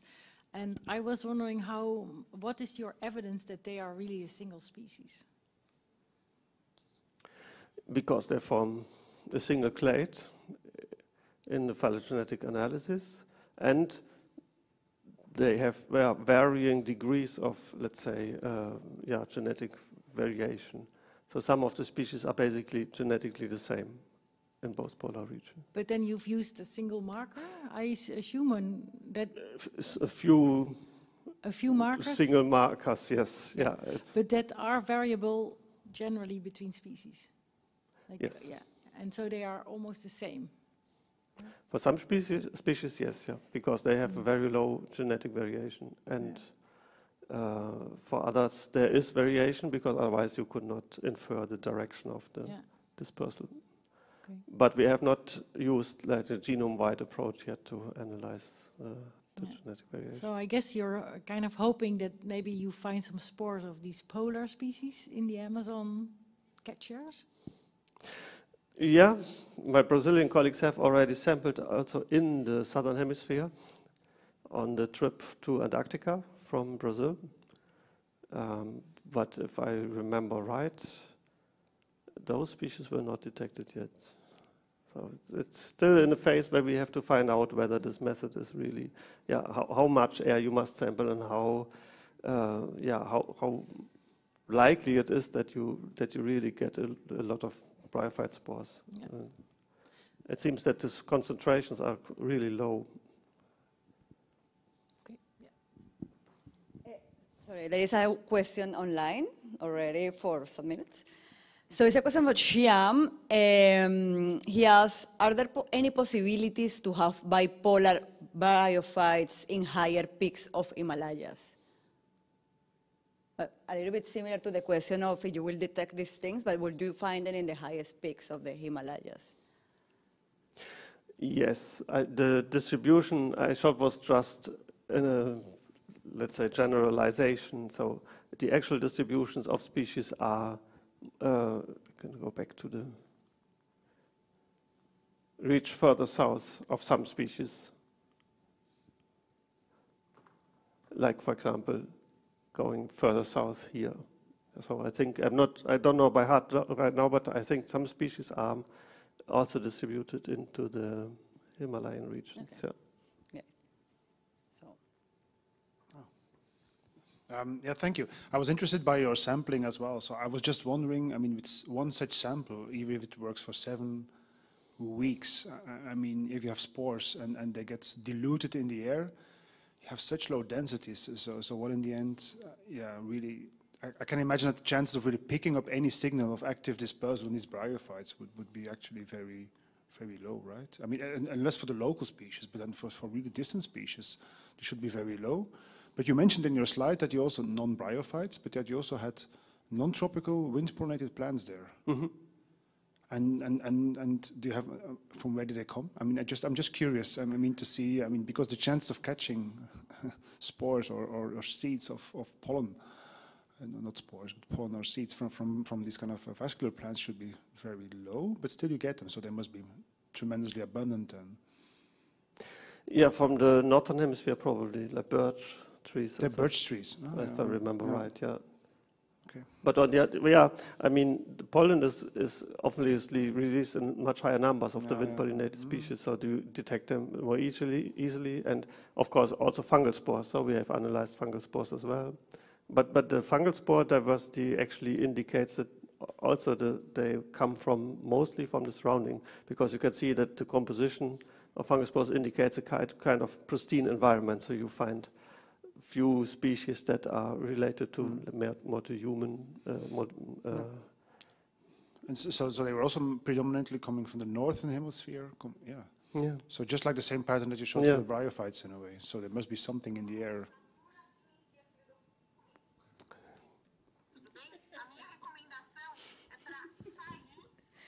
I don't know what it's going to...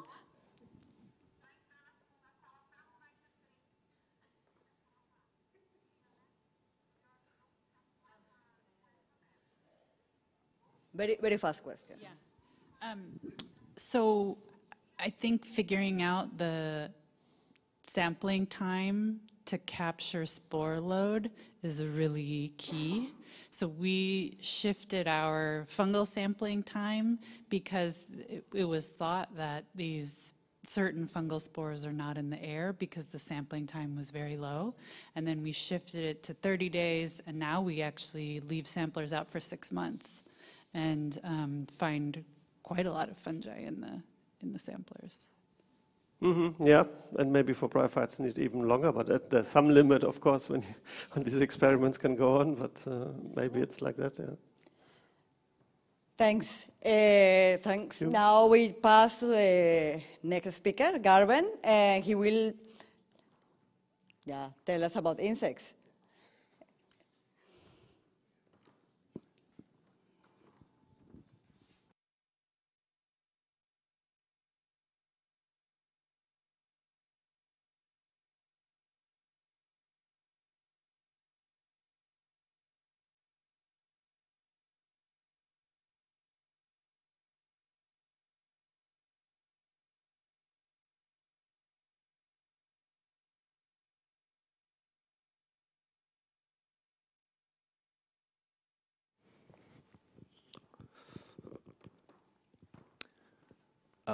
So hello everyone. Thank you for having me. It's very nice to present in this very nice space. And thank you that I can talk about my favorite taxon, arthropods. So it's safe to say that we're currently in a very severe insect biodiversity crisis. 40% of all insects are currently declining, which is almost 2 times more than vertebrate species. And it's also expected that climate change will lead to an even bigger effect on insects. So it's really vital that we have good forecasting about which species need more of our attention to preserve than others, because we don't know much about this. And it's vital that we have good models to see where we might need to intervene. Like Dries already said, to have good predictions, we need information on traits, both of the species and of the environment. And one of the traits that's, of course, vital to range shifts and spread rates is dispersal. That's why we're here today to talk about dispersal. So the ability for an individual to move from one place to another. But so in arthropods, it's kind of a problem, that different orders have different ways of dispersing. So quite different ways of dispersing. So I think I will give like a small overview of how arthropods disperse and how this is measured, and then I can go further into my own research. So one of the most obvious way of dispersal in insects, because they are the only arthropods that have wings, is by flying. And in general, we assume that flying arthropods are more mobile than not flying arthropods. For example, in aphids, we see that when the population densities become very high, they actually start producing winged individuals. So they only appear when the competition becomes too high and they need to disperse. There are also examples of flying insects that migrate, butterflies, for example, that migrate from Northern Europe to Southern Africa every year. Examples of moths and flies that have been found on oceanic ships in the middle of the sea. So really, insects, despite their size, they can disperse really far. Especially, there's also been shown that moths, for example, use wind for assisted dispersal. Okay, so of course not all arthropods have wings. Mainly non-insect all non-insect arthropods have wings, and also some and also some insects. So and some beetles, like in this Timarcha beetle, the wings are fused, so they can't fly. And isopods, for example, they don't, like far as we know, they don't really have a way of passively dispersing. So in this kind of animals, we just look at how fast do they walk, basically. How do they walk? Because we assume that they just walk from one patch to another. And so I already touched on it, but there are also many ways for passive dispersal in arthropods. Spiders are a well-known example of this. So this kind of behavior, well, not the behavior, it's called ballooning. So the spider just waits for good weather conditions, and then it shows this kind of typical stance, and it produces a special silk with which it can fly away, and they can really move big distances, large distances. It also occurs in some moths, for example, so it's not purely in spiders. There are also some examples of species that attach onto bigger insects like mites, pseudoscorpions.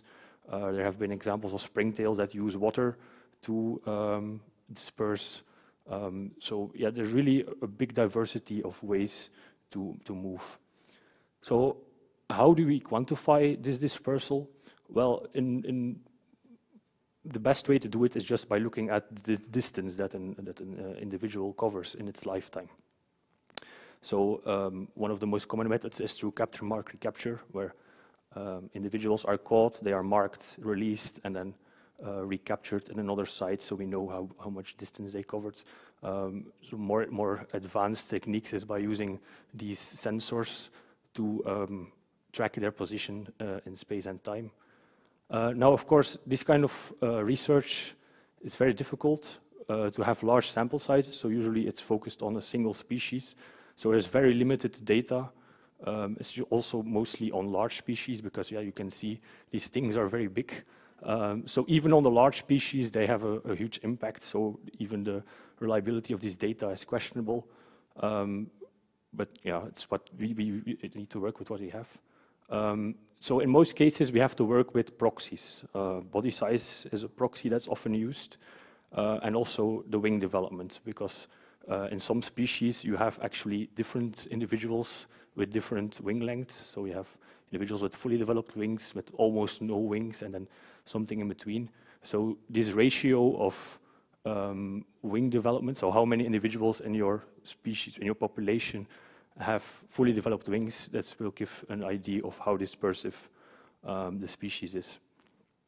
So this is usually done for like measuring dispersal capacity in beetles or shield bugs or cicadas. So I have collected dispersal capacity for a lot of different orders, and you can see immediately that there is a huge taxonomic bias towards a few small, large-bodied groups. And then when you go to flies and bees and moths, they are really understudied compared to the other groups. So this is really a challenge in the research. So yeah, the dispersal, of course, is not the only thing that drives spread rates. Like Dries already said, the demography is also very important. So how fast a population can grow. So that's why I collected a lot of data on a lot of different arthropod species. I think it's about 5,000 species now that I have.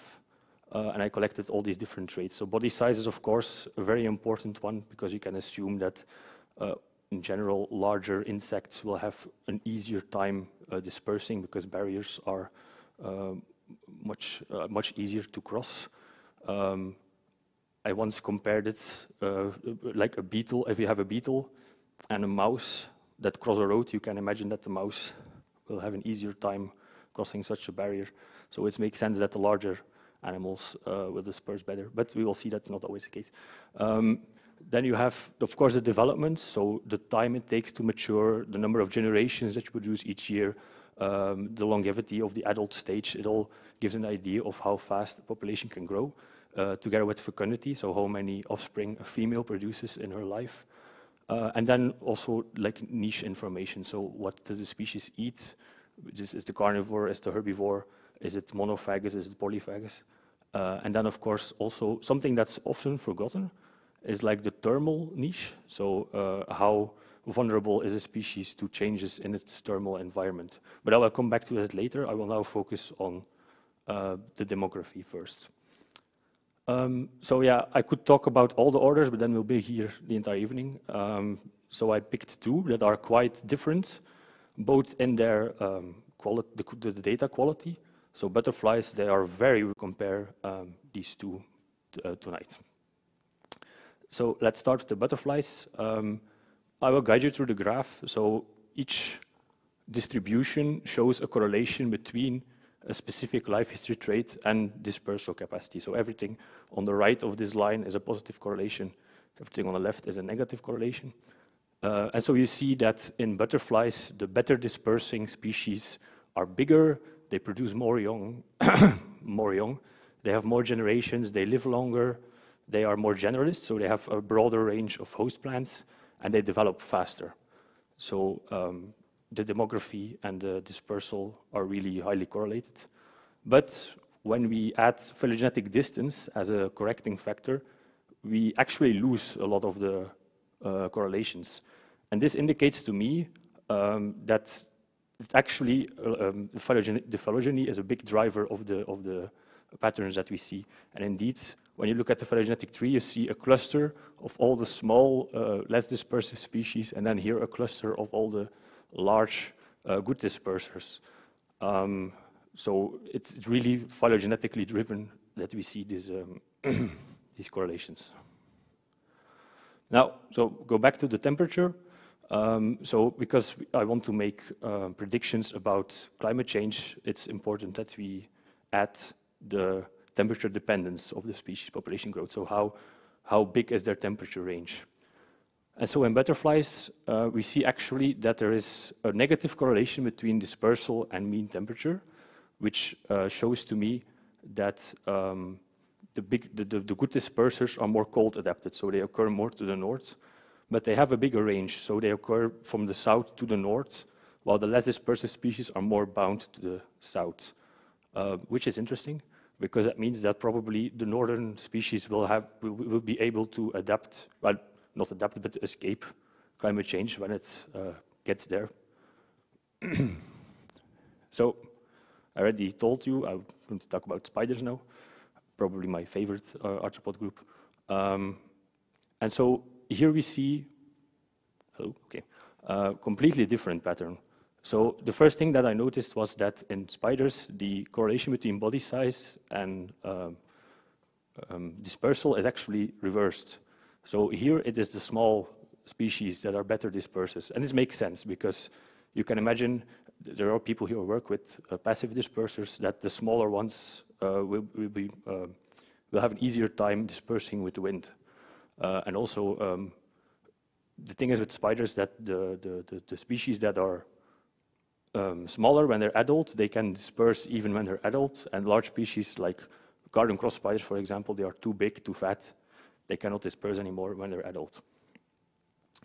Another thing that I noticed is that the phylogeny, in this case, it doesn't scramble the correlations, it even makes them stronger in some cases. So this means to me that the variation is both between families and within families, except for development time, which is interesting because this changes when you add phylogeny.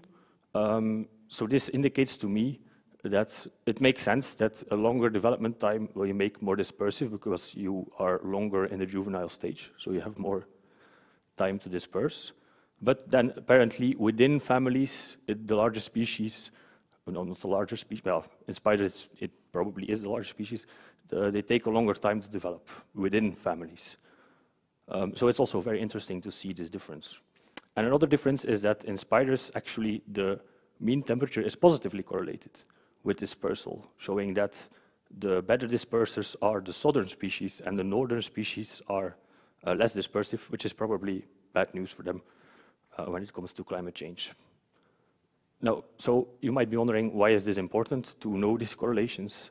Well, I want to use these correlations to study how arthropod communities will change under climate change by resampling these traits that are from actual species into a virtual species community that I will let move across the Natura 2000 network in Flanders in my models to see how the functional diversity changes, basically. So which type of species will remain and which types will disappear.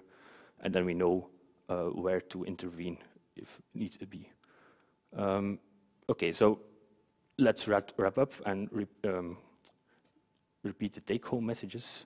So first of all, dispersal capacity is clearly related to other traits in arthropods, but the correlations differ between different groups. The phylogeny matters, and again, the effect of phylogeny differs between different groups, so it was very strong in butterflies, and there was an effect in spiders, but not that severe. And finally, probably the most important one is that I predict that there will be changes in functional diversity, because we have a pool of species that have good dispersal capacity. They produce a lot of young, they grow very fast. And then we have another group of species that the opposite. So they will have a much harder time expanding their range under climate change compared to the other species. It's what I expect. So yeah, thank you for your attention. And if there are any questions, I will gladly answer those.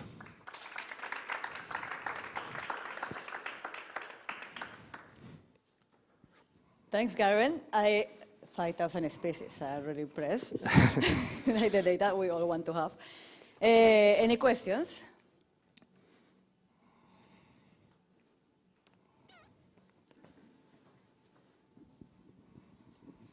Thank you. Really nice talk. So I have a question that is maybe philosophical, and maybe we can all come back to it.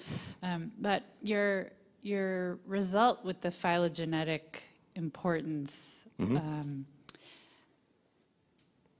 sometimes I wonder, you know, so what? You know, that the, no, you know what I mean? The traits that are related to dispersal are phylogenetically conserved. I guess I'm curious what you think.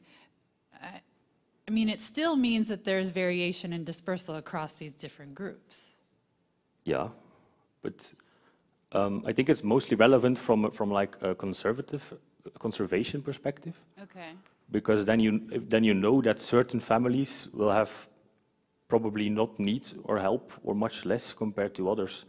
So, and if you know that it's certain families that all have the same combination of traits, it becomes easier to like identify your target species for nature conservation. So yeah, that's what I think is the most important thing to know, if it's phylogenetically driven or not.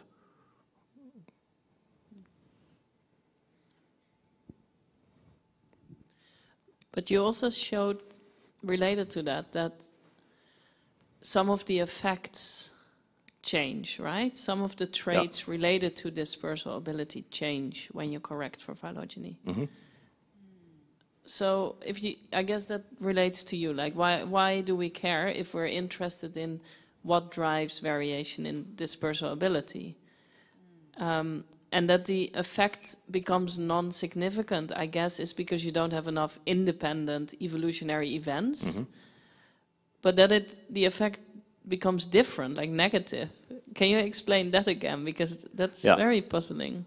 Yeah, I also had to think about it, why this was. But yeah, okay. So if you look at only this correlation, it's just across all species, don't care which family it is. And then you see the bigger dispersers take longer to develop, which makes sense because they are longer juvenile. But when you look at phylogeny, you basically just look at the variation within groups as well, not just across all groups, but within groups. And then you see that within groups, it's actually the other way around. So the big pattern, when you look at all the species at the same time and you all give them the same weight, you basically just see the effect of you basically just say, the better dispersing families in general have a longer development time. No, yes. But when you look at this, it says the better dispersing species have a smaller development time. So that's where the difference is. I don't know if that's clear. Yeah, I think I can follow. Yeah. I think it's an interesting question. I also struggle with whether phylogeny is important. I think from a conservation perspective, do we really need to include phylogenies? I think in terms of identifying syndromes or correlations, I think you need to do statistically, because otherwise, I mean, you overestimate the effect sizes depending on which families that you were sampled. But in terms, I mean, with the diversity that you have, I mean, does it matter? And I think that's why I think it's interesting to have both. But on the other hand, there's also something like phylogenetic diversity, and that's also a kind of missed component of diversity, right? We think of species diversity or functional diversity of traits, but there's something in between as well, which might be very important to make predictions on. So yeah, so I think doing both is actually the best way to really understand to predict what will go on. So.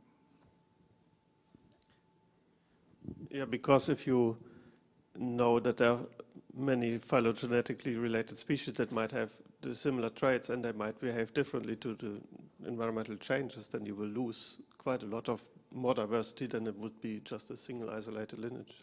Although this is a completely different type of diversity that you then phylogenetic that you yes. Yeah.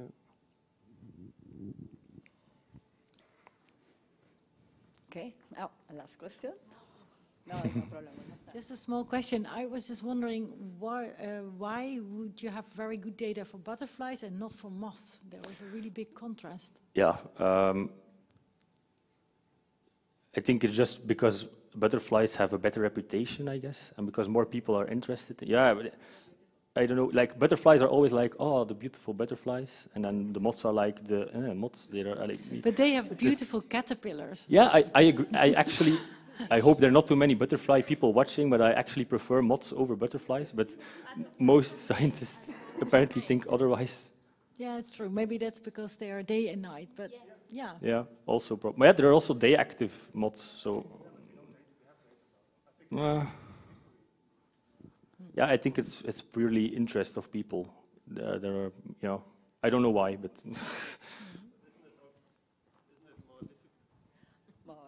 Isn't it more difficult to study moths because you can attract them with light at night, so you have some point measurements, let's say, but to track them along distances. Yeah, but there have been studies with market capture with moths, so it's definitely possible to do it, and you can also track them at night if you put sensors on them. I think they did it with, I don't know what it is in English, doodshoofdvlinder, so the very big ones with the skull on their back.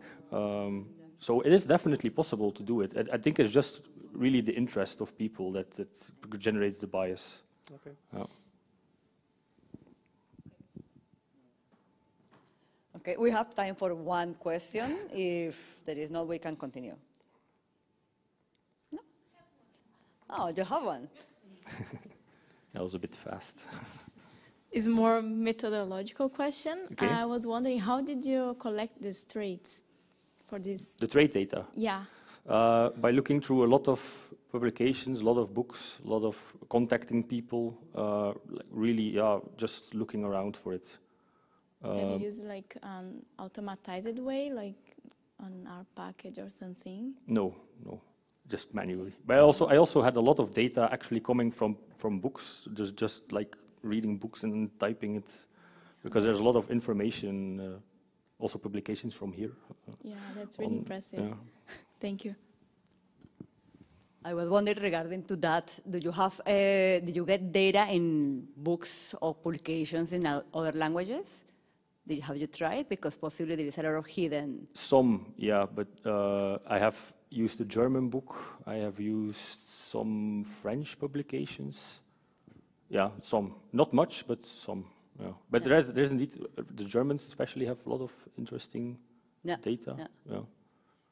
But in Russian, Chinese, there's a lot of data. I don't think my Russian and my Chinese are good enough to. Collaborations. Yeah. Okay, thanks. Now we welcome Renske Onstein, that she's going to talk about plants and frugivores, or dinosaurs, I hope.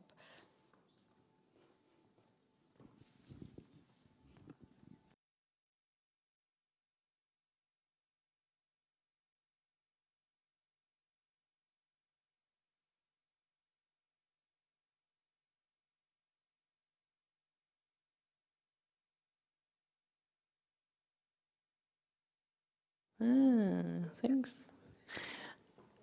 So good evening, everyone, also online, of course. Happy you're still with us. So I'm gonna take you more towards the tropical rainforests and dispersal of plants by animals. And then in particular, looking at the macro evolution. So we already heard a bit about ecology, a bit about, more micro or population genetic structures, and now we're going to scale it up to the macroevolutionary aspects. So when we look at broad scale biodiversity, we see a lot of differences in the diversity between regions. So here for vascular plants, we see the highest diversity, well, in the tropics, with also some other high diversity regions like the Mediterranean ecosystems, such as in the Cape. And of course, we try to understand what drives this disparity in species richness. Now, dispersal is probably an important process to consider when we try to understand this disparity. So here is just looking at species richness for the palm family, so a tropical family. So even if we focus on the tropical realms, we see, a disparity between the regions, with the Afrotropics, for example, being much species poorer, at least nowadays. The other thing we see when we focus on, for example, a tropical plant family, like the palms, is that, there is a disjunct distribution, right? So we would like to understand how species got from one place to the other. And in most cases, it's well accepted now that that has been through dispersal, long distance dispersal. So I'm gonna tackle two questions today. The first one is, can dispersal affect speciation rates and therefore biodiversity in regions? And which kind of dispersal traits may explain this historical long-distance dispersal between realms, tropical realms? And as I mentioned, I focus a lot on tropical plants, and up to 90% of the plants in tropical rainforest, the woody plants, depend on frugivores or animals for their seed dispersal.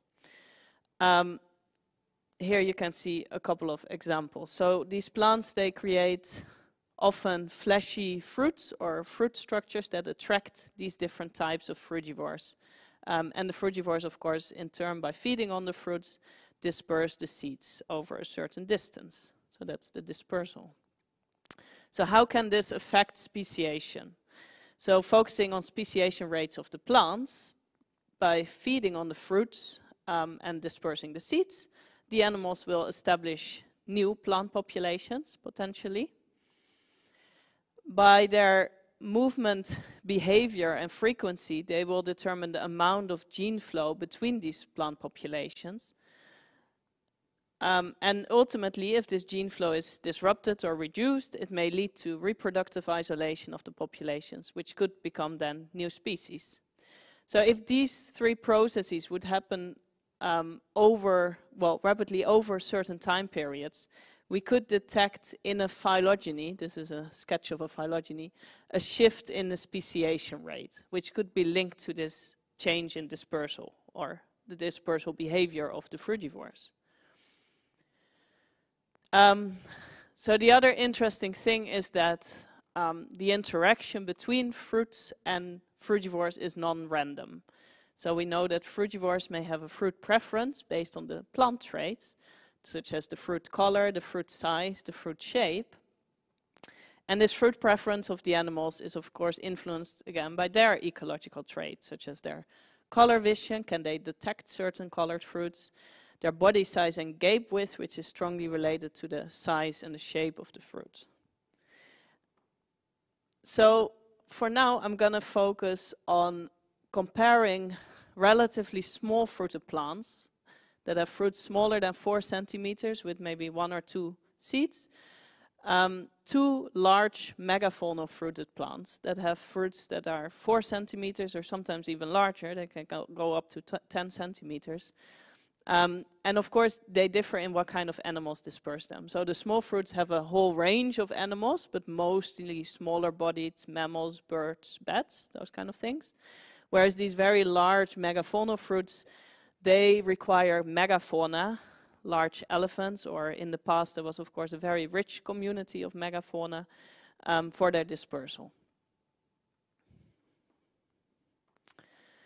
So can dispersal by these different frugivore guilds affect speciation rates? So we also know that these largest animals often have the largest home ranges and they disperse more frequently over longer distances. So this may increase the dispersal of these plants with large fruits that are fed by them. And if we compare this to plants with smaller fruits that are dispersed by smaller bodied animals mostly, these animals have often a much more restricted dispersal behavior in the understory of tropical forests, for example. Sometimes they don't even cross rivers. And combined with occasional long-distance dispersal by a larger animal or like a more strong-flying volant frugivore, this may facilitate then speciation. So for the large fruits, we expect that increased gene flow, more connectivity between the populations, because of these large animals, may decrease gene flow, and therefore increased gene flow may decrease speciation rates for these large fruits compared to the smaller fruits. Now we're going to test this hypothesis in the palm family. There's about 2,500 species globally. Most of them have what we call small fruits, so smaller than 4 centimeters in length. But there is still about 230 species with these very large megafaunal fruits. And as you can see here, they're really large. You can imagine that you need quite a large animal with a large gape width to swallow those things and disperse the seeds. If we look at the evolution of these very large fruits over time in the palm phylogeny, so the palm family is about 110 million years old. Here we sampled all the species, most based on genetic data, some are based on taxonomy in the phylogeny. And we can reconstruct the probability of ancestral lineages having these very large megafaunal fruits. So the more dark yellow the color, the higher the probability. So we see that ancestrally palms may have actually had these large megafaunal fruits. But then we also see that there's many independent events going to the great branches where they evolved smaller fruits. And then there's also, again, reversals, as you can see up there, where it goes from smaller fruits again back to the megafaunal, the large fruits. So we have many independent events kind of to work with to see, did the shift to smaller fruits change speciation rates, or the shift again to larger fruits? So how do we do that? So we use diversification rate models to do so. What we have is the phylogeny. We have data for the species today, whether they have small or large fruits. And we basically fit models that assess speciation extinction rates of lineages in the past having a certain fruit size. And of course, it also takes into account transition rates, so the evolution of small fruits from large fruits or the other way around, because that can happen, as you saw before, over millions of years. Those changes happen. So we kind of compare models and we see which model fits best. We can constrain rates, we can simplify the model, and basically then we run this model in a Bayesian framework to estimate the rates. And this is what we get. So here we have then the speciation rate on the y-axis. We have our small fruited palm lineages and the large megafaunal fruited lineages. And as you can see, there's a lot of variation, of course, in speciation rates within the groups. But overall, we find support that these large megafaunal fruited palm lineages have lower speciation rates, like we expected.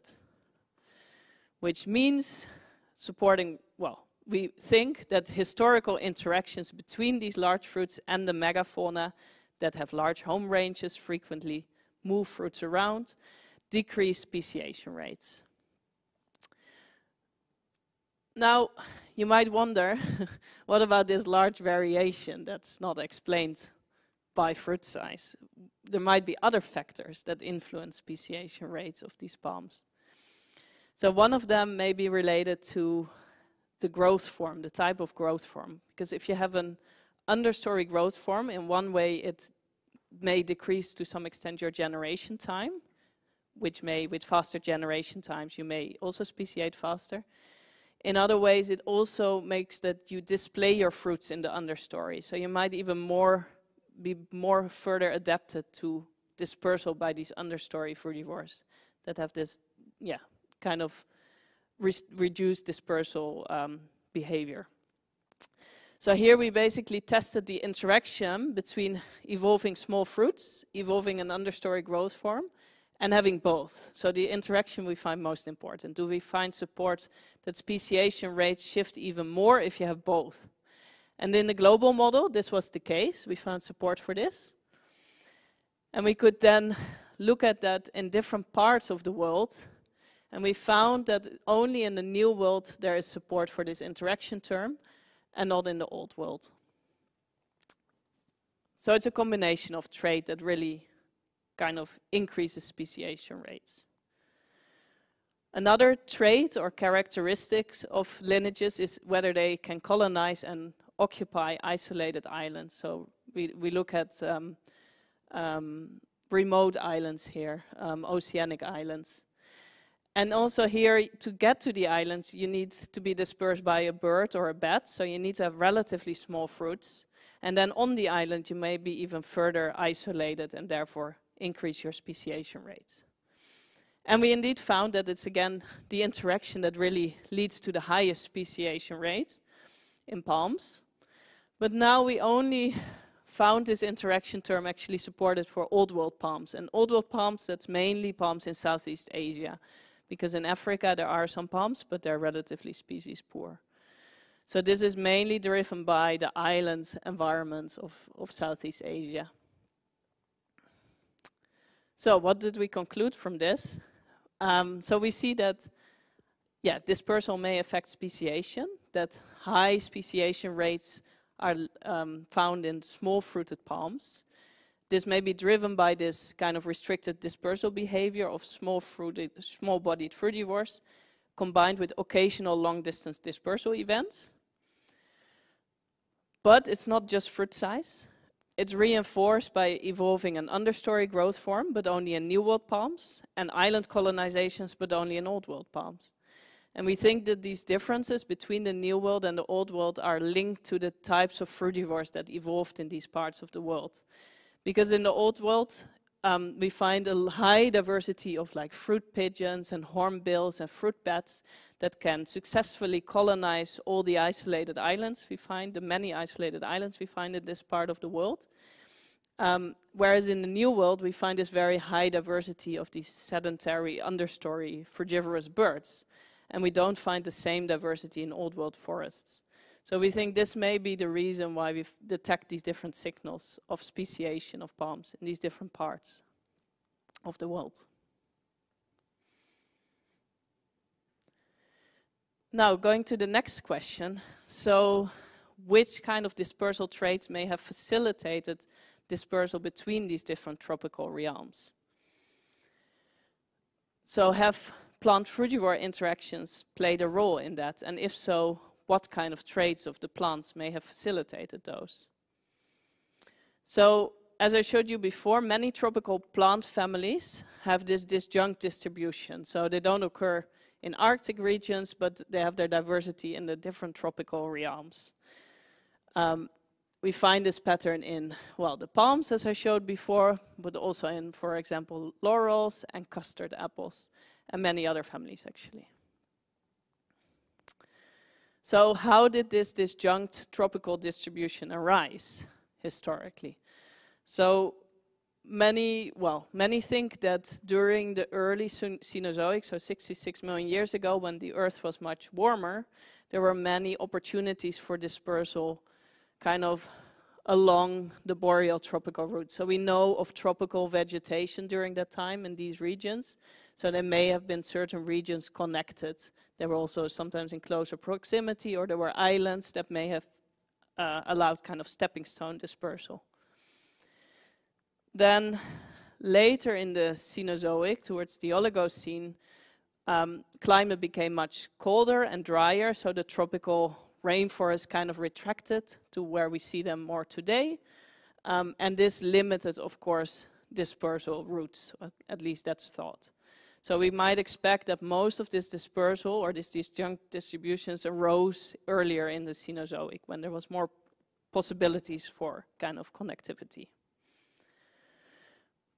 And then if we think about the traits, we might think that certain traits, if they evolved during that time, may have facilitated more so these long-distance dispersal events than other traits.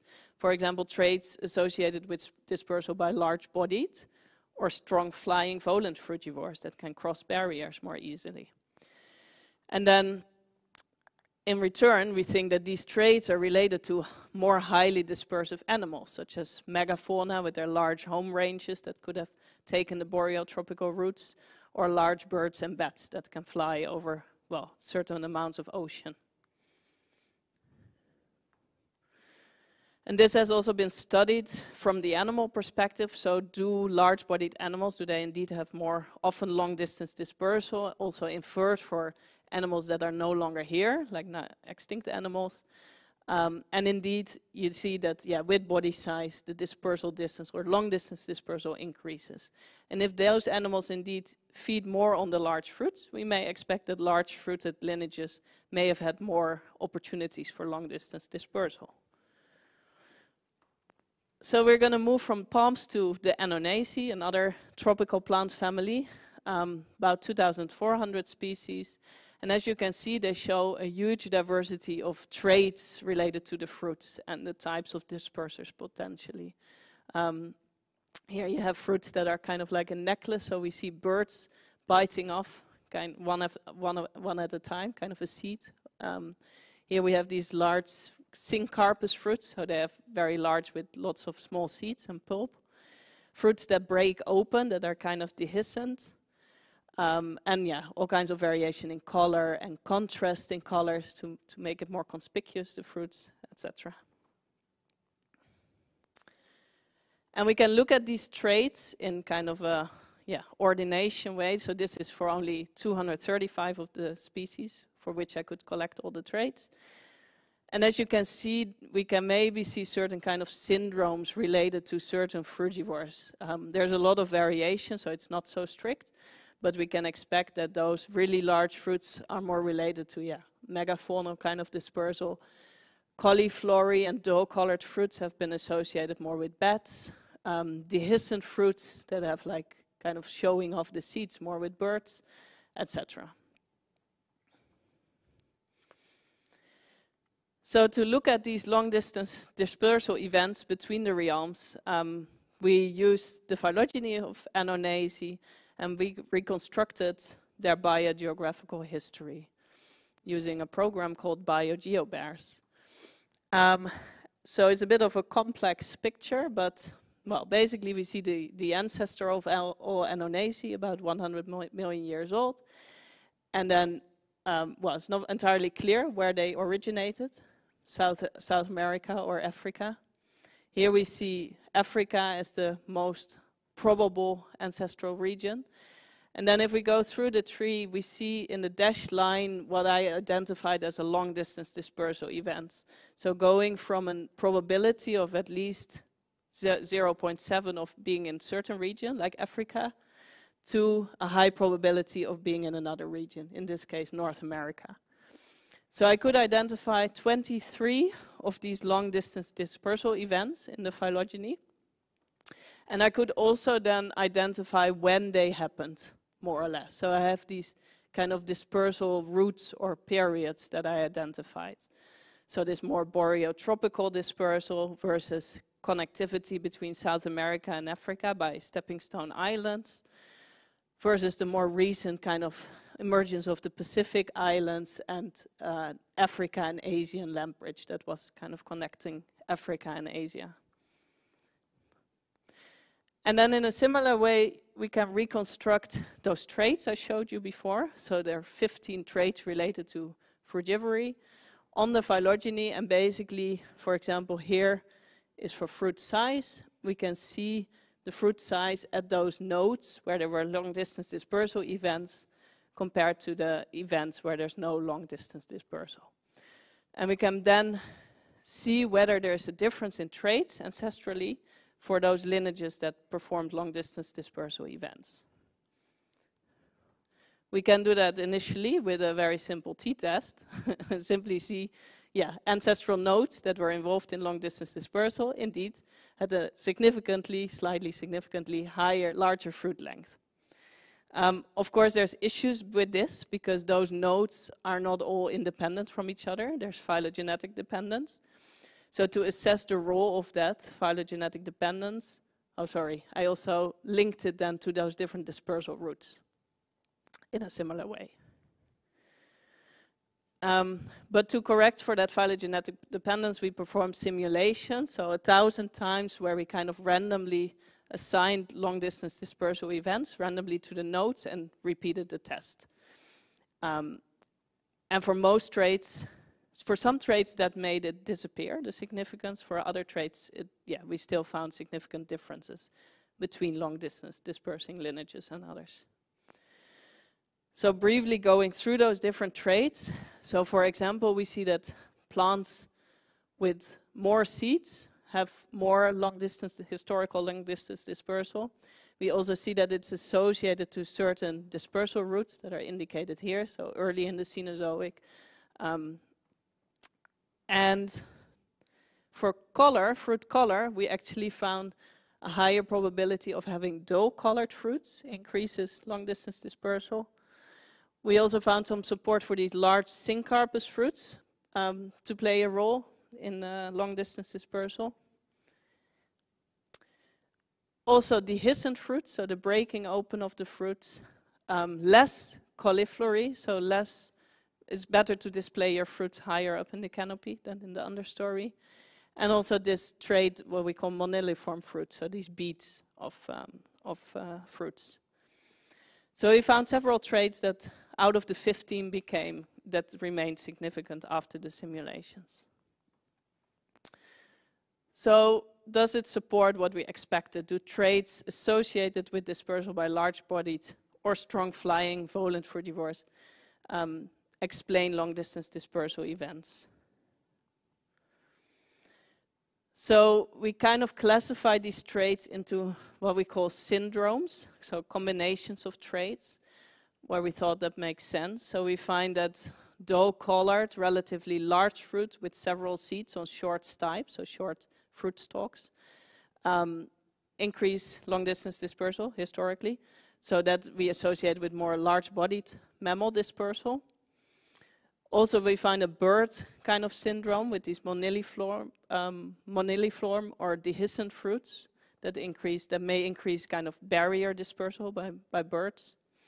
And also this megafaunal syndrome of fruits that are, very large, that can nowadays not be dispersed by much anymore. They're kind of anachronisms in systems, but historically they may have actually played a role in the long-distance dispersal of the Annonaceae. So, coming to the end. The first part, I showed you that these frugivory-related plant traits in the palms may affect speciation rates, with smaller fruits increasing speciation rates. Then we also see that these traits related to frugivory may actually explain some of the long-distance dispersal events historically. And together, that suggests that mutualisms, such as frugivory between plants and animals, are important components of understanding biodiversity patterns, so due to high speciation rates, so evolutionary radiations, and also the biogeographical broad-scale distribution of plants we see nowadays.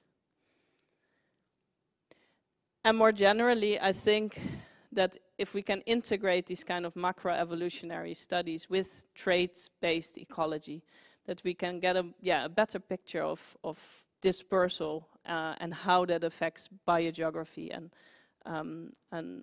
broad-scale patterns. So I would like to thank the people involved in this work and the funding, of course. And I'm happy to take questions if you have any. Thanks.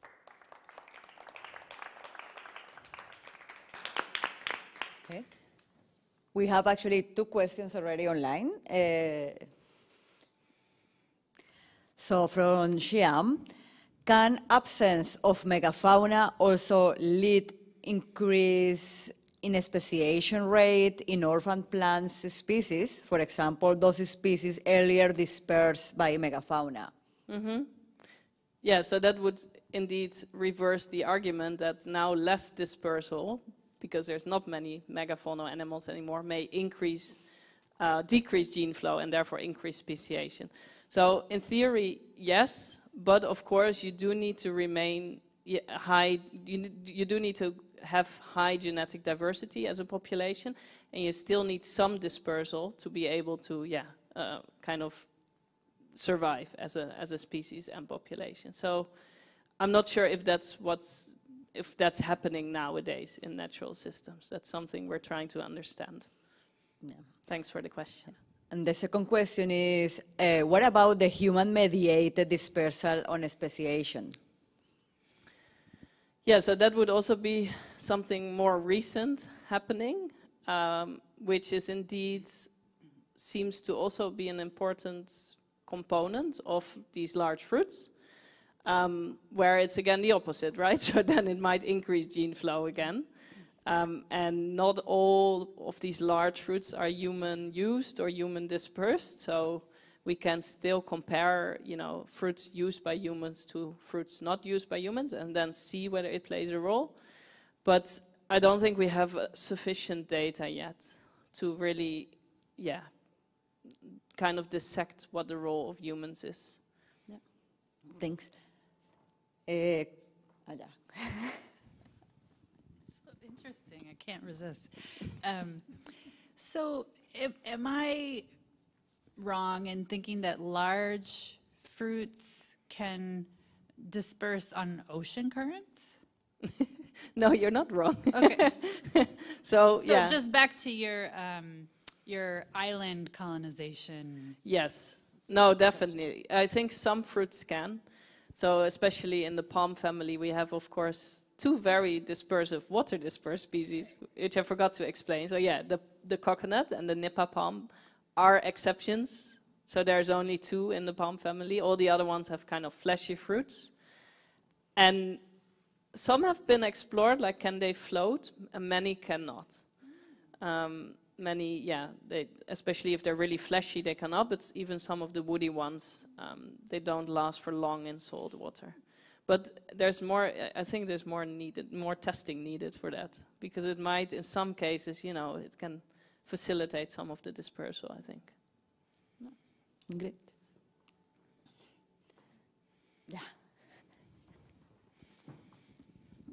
Hi, thank you for your talk. I was just curious, were you able to study megafauna that eat small fruit? I'm just thinking of like the Canadian grizzly bear that eats a lot of buffalo berries, which are really small, and then it poops them out all over the place. So yeah, so I think it's true that large-bodied animals don't only eat large fruits. They definitely also occasionally eat small fruits, especially if that's the only thing available, which might be the case in the more Arctic regions. Or, of course, if a plant with small fruits has a very high abundance of small fruits, then they might not look any further. But generally, it seems that large animals prefer the large fruits because they invest less in searching for fruits, and they get their it's beneficial for their energy. And they don't have competition from the smaller bodied animals. So they have a benefit there that they can feed on the large fruits. So there's a general, we see, based on observational data, that large frugivores generally prefer the larger fruits and smaller animals feed more on the smaller fruits. But there is some deviations there. No, great. Hi, Renske. Yeah, thank you for the presentation. I really liked your work and the presentation as such. I have a question. I mean, do you know whether the syndromes that you detect based on this from this macroecological perspective, how much do they fit with what we know from, let's say, the micro-geographical perspective now? So what we do now about ecology, we have a lot of ecological insights about these kind of frugivore syndromes. Do they match? Do the macroecological patterns match with what we see today? Or is there any difference? So the trait associations. Yeah. Because you infer the megafaunal route, right, with this kind of boreal connection, and the more bird dispersed things with the island hopping. Yeah. So then I would think, do these traits that you, because I didn't have time enough to look at the graph, do the traits that are associated with the presumed birds or the presumed large mammals, do they really match what we see today, really? Yes, so I did check that as far as we have observational data for these species, of course. Yeah. And it did, so it has also... But in general? Generally, it has been described in floras as well, like, oh, I saw a bird picking on this fruit, but I do think we need a lot more network data of observed interactions across groups to really see whether these kind of syndromes consistently fit. We're actually working on that at the moment because there are kind of global plant frugivore networks now that seem, that seem suitable. And we're gathering trait data for all these species to then assess whether indeed we can find such consistent syndromes. Yeah, because that would open new avenues, right? If we can really reliable base, let's say, or infer historical patterns of dispersion based on what we see today, that would really be interesting. Yeah, Let's see if that works. Yeah, exactly. Yeah, true. We have another question online. Great. I have to read. From Matthews, thank you for the talk. We'd like to ask if you expect any molecular signature related to those dispersal syndromes. For example, more genetic structure in species with specific dispersal syndromes. Yes, definitely. So that would be the expectation at the more microevolutionary level. And that's definitely something that is kind of assumed for these macroevolutionary patterns. And that's something we're looking at for palms on Madagascar. And I think generally there is definitely a population level signature in these traits as well. But there's a lot of other variables, like humans, that nowadays disturb the pattern a bit. So like mentioned before, that's, certainly. Okay, we have time for one quick question before finishing. You have one quick question. Heinske, really nice talk, thanks. So I was wondering how you would explain the link between the heat sense in the ananaceae fruits and long dispersal distance, because I would actually expect the opposite. The opposite, yes. Yeah, for the histens, we didn't have a very strong expectation, except that in many cases it seems to be, that large-bodied birds, seem attracted to them. So that wouldn't be, I think, dispersal over over land, but they may facilitate kind of island hopping dispersal. Whether that's really true, I think needs more kind of observational data, and it came out of it, so who knows, but that was how we interpreted it. Okay, thanks. Thanks everybody for being here, for the people online. I think we conclude today with the meeting. We are welcoming everybody tomorrow again at 4 p.m. Amsterdam time. Thanks. Thanks also for the speakers. Thanks.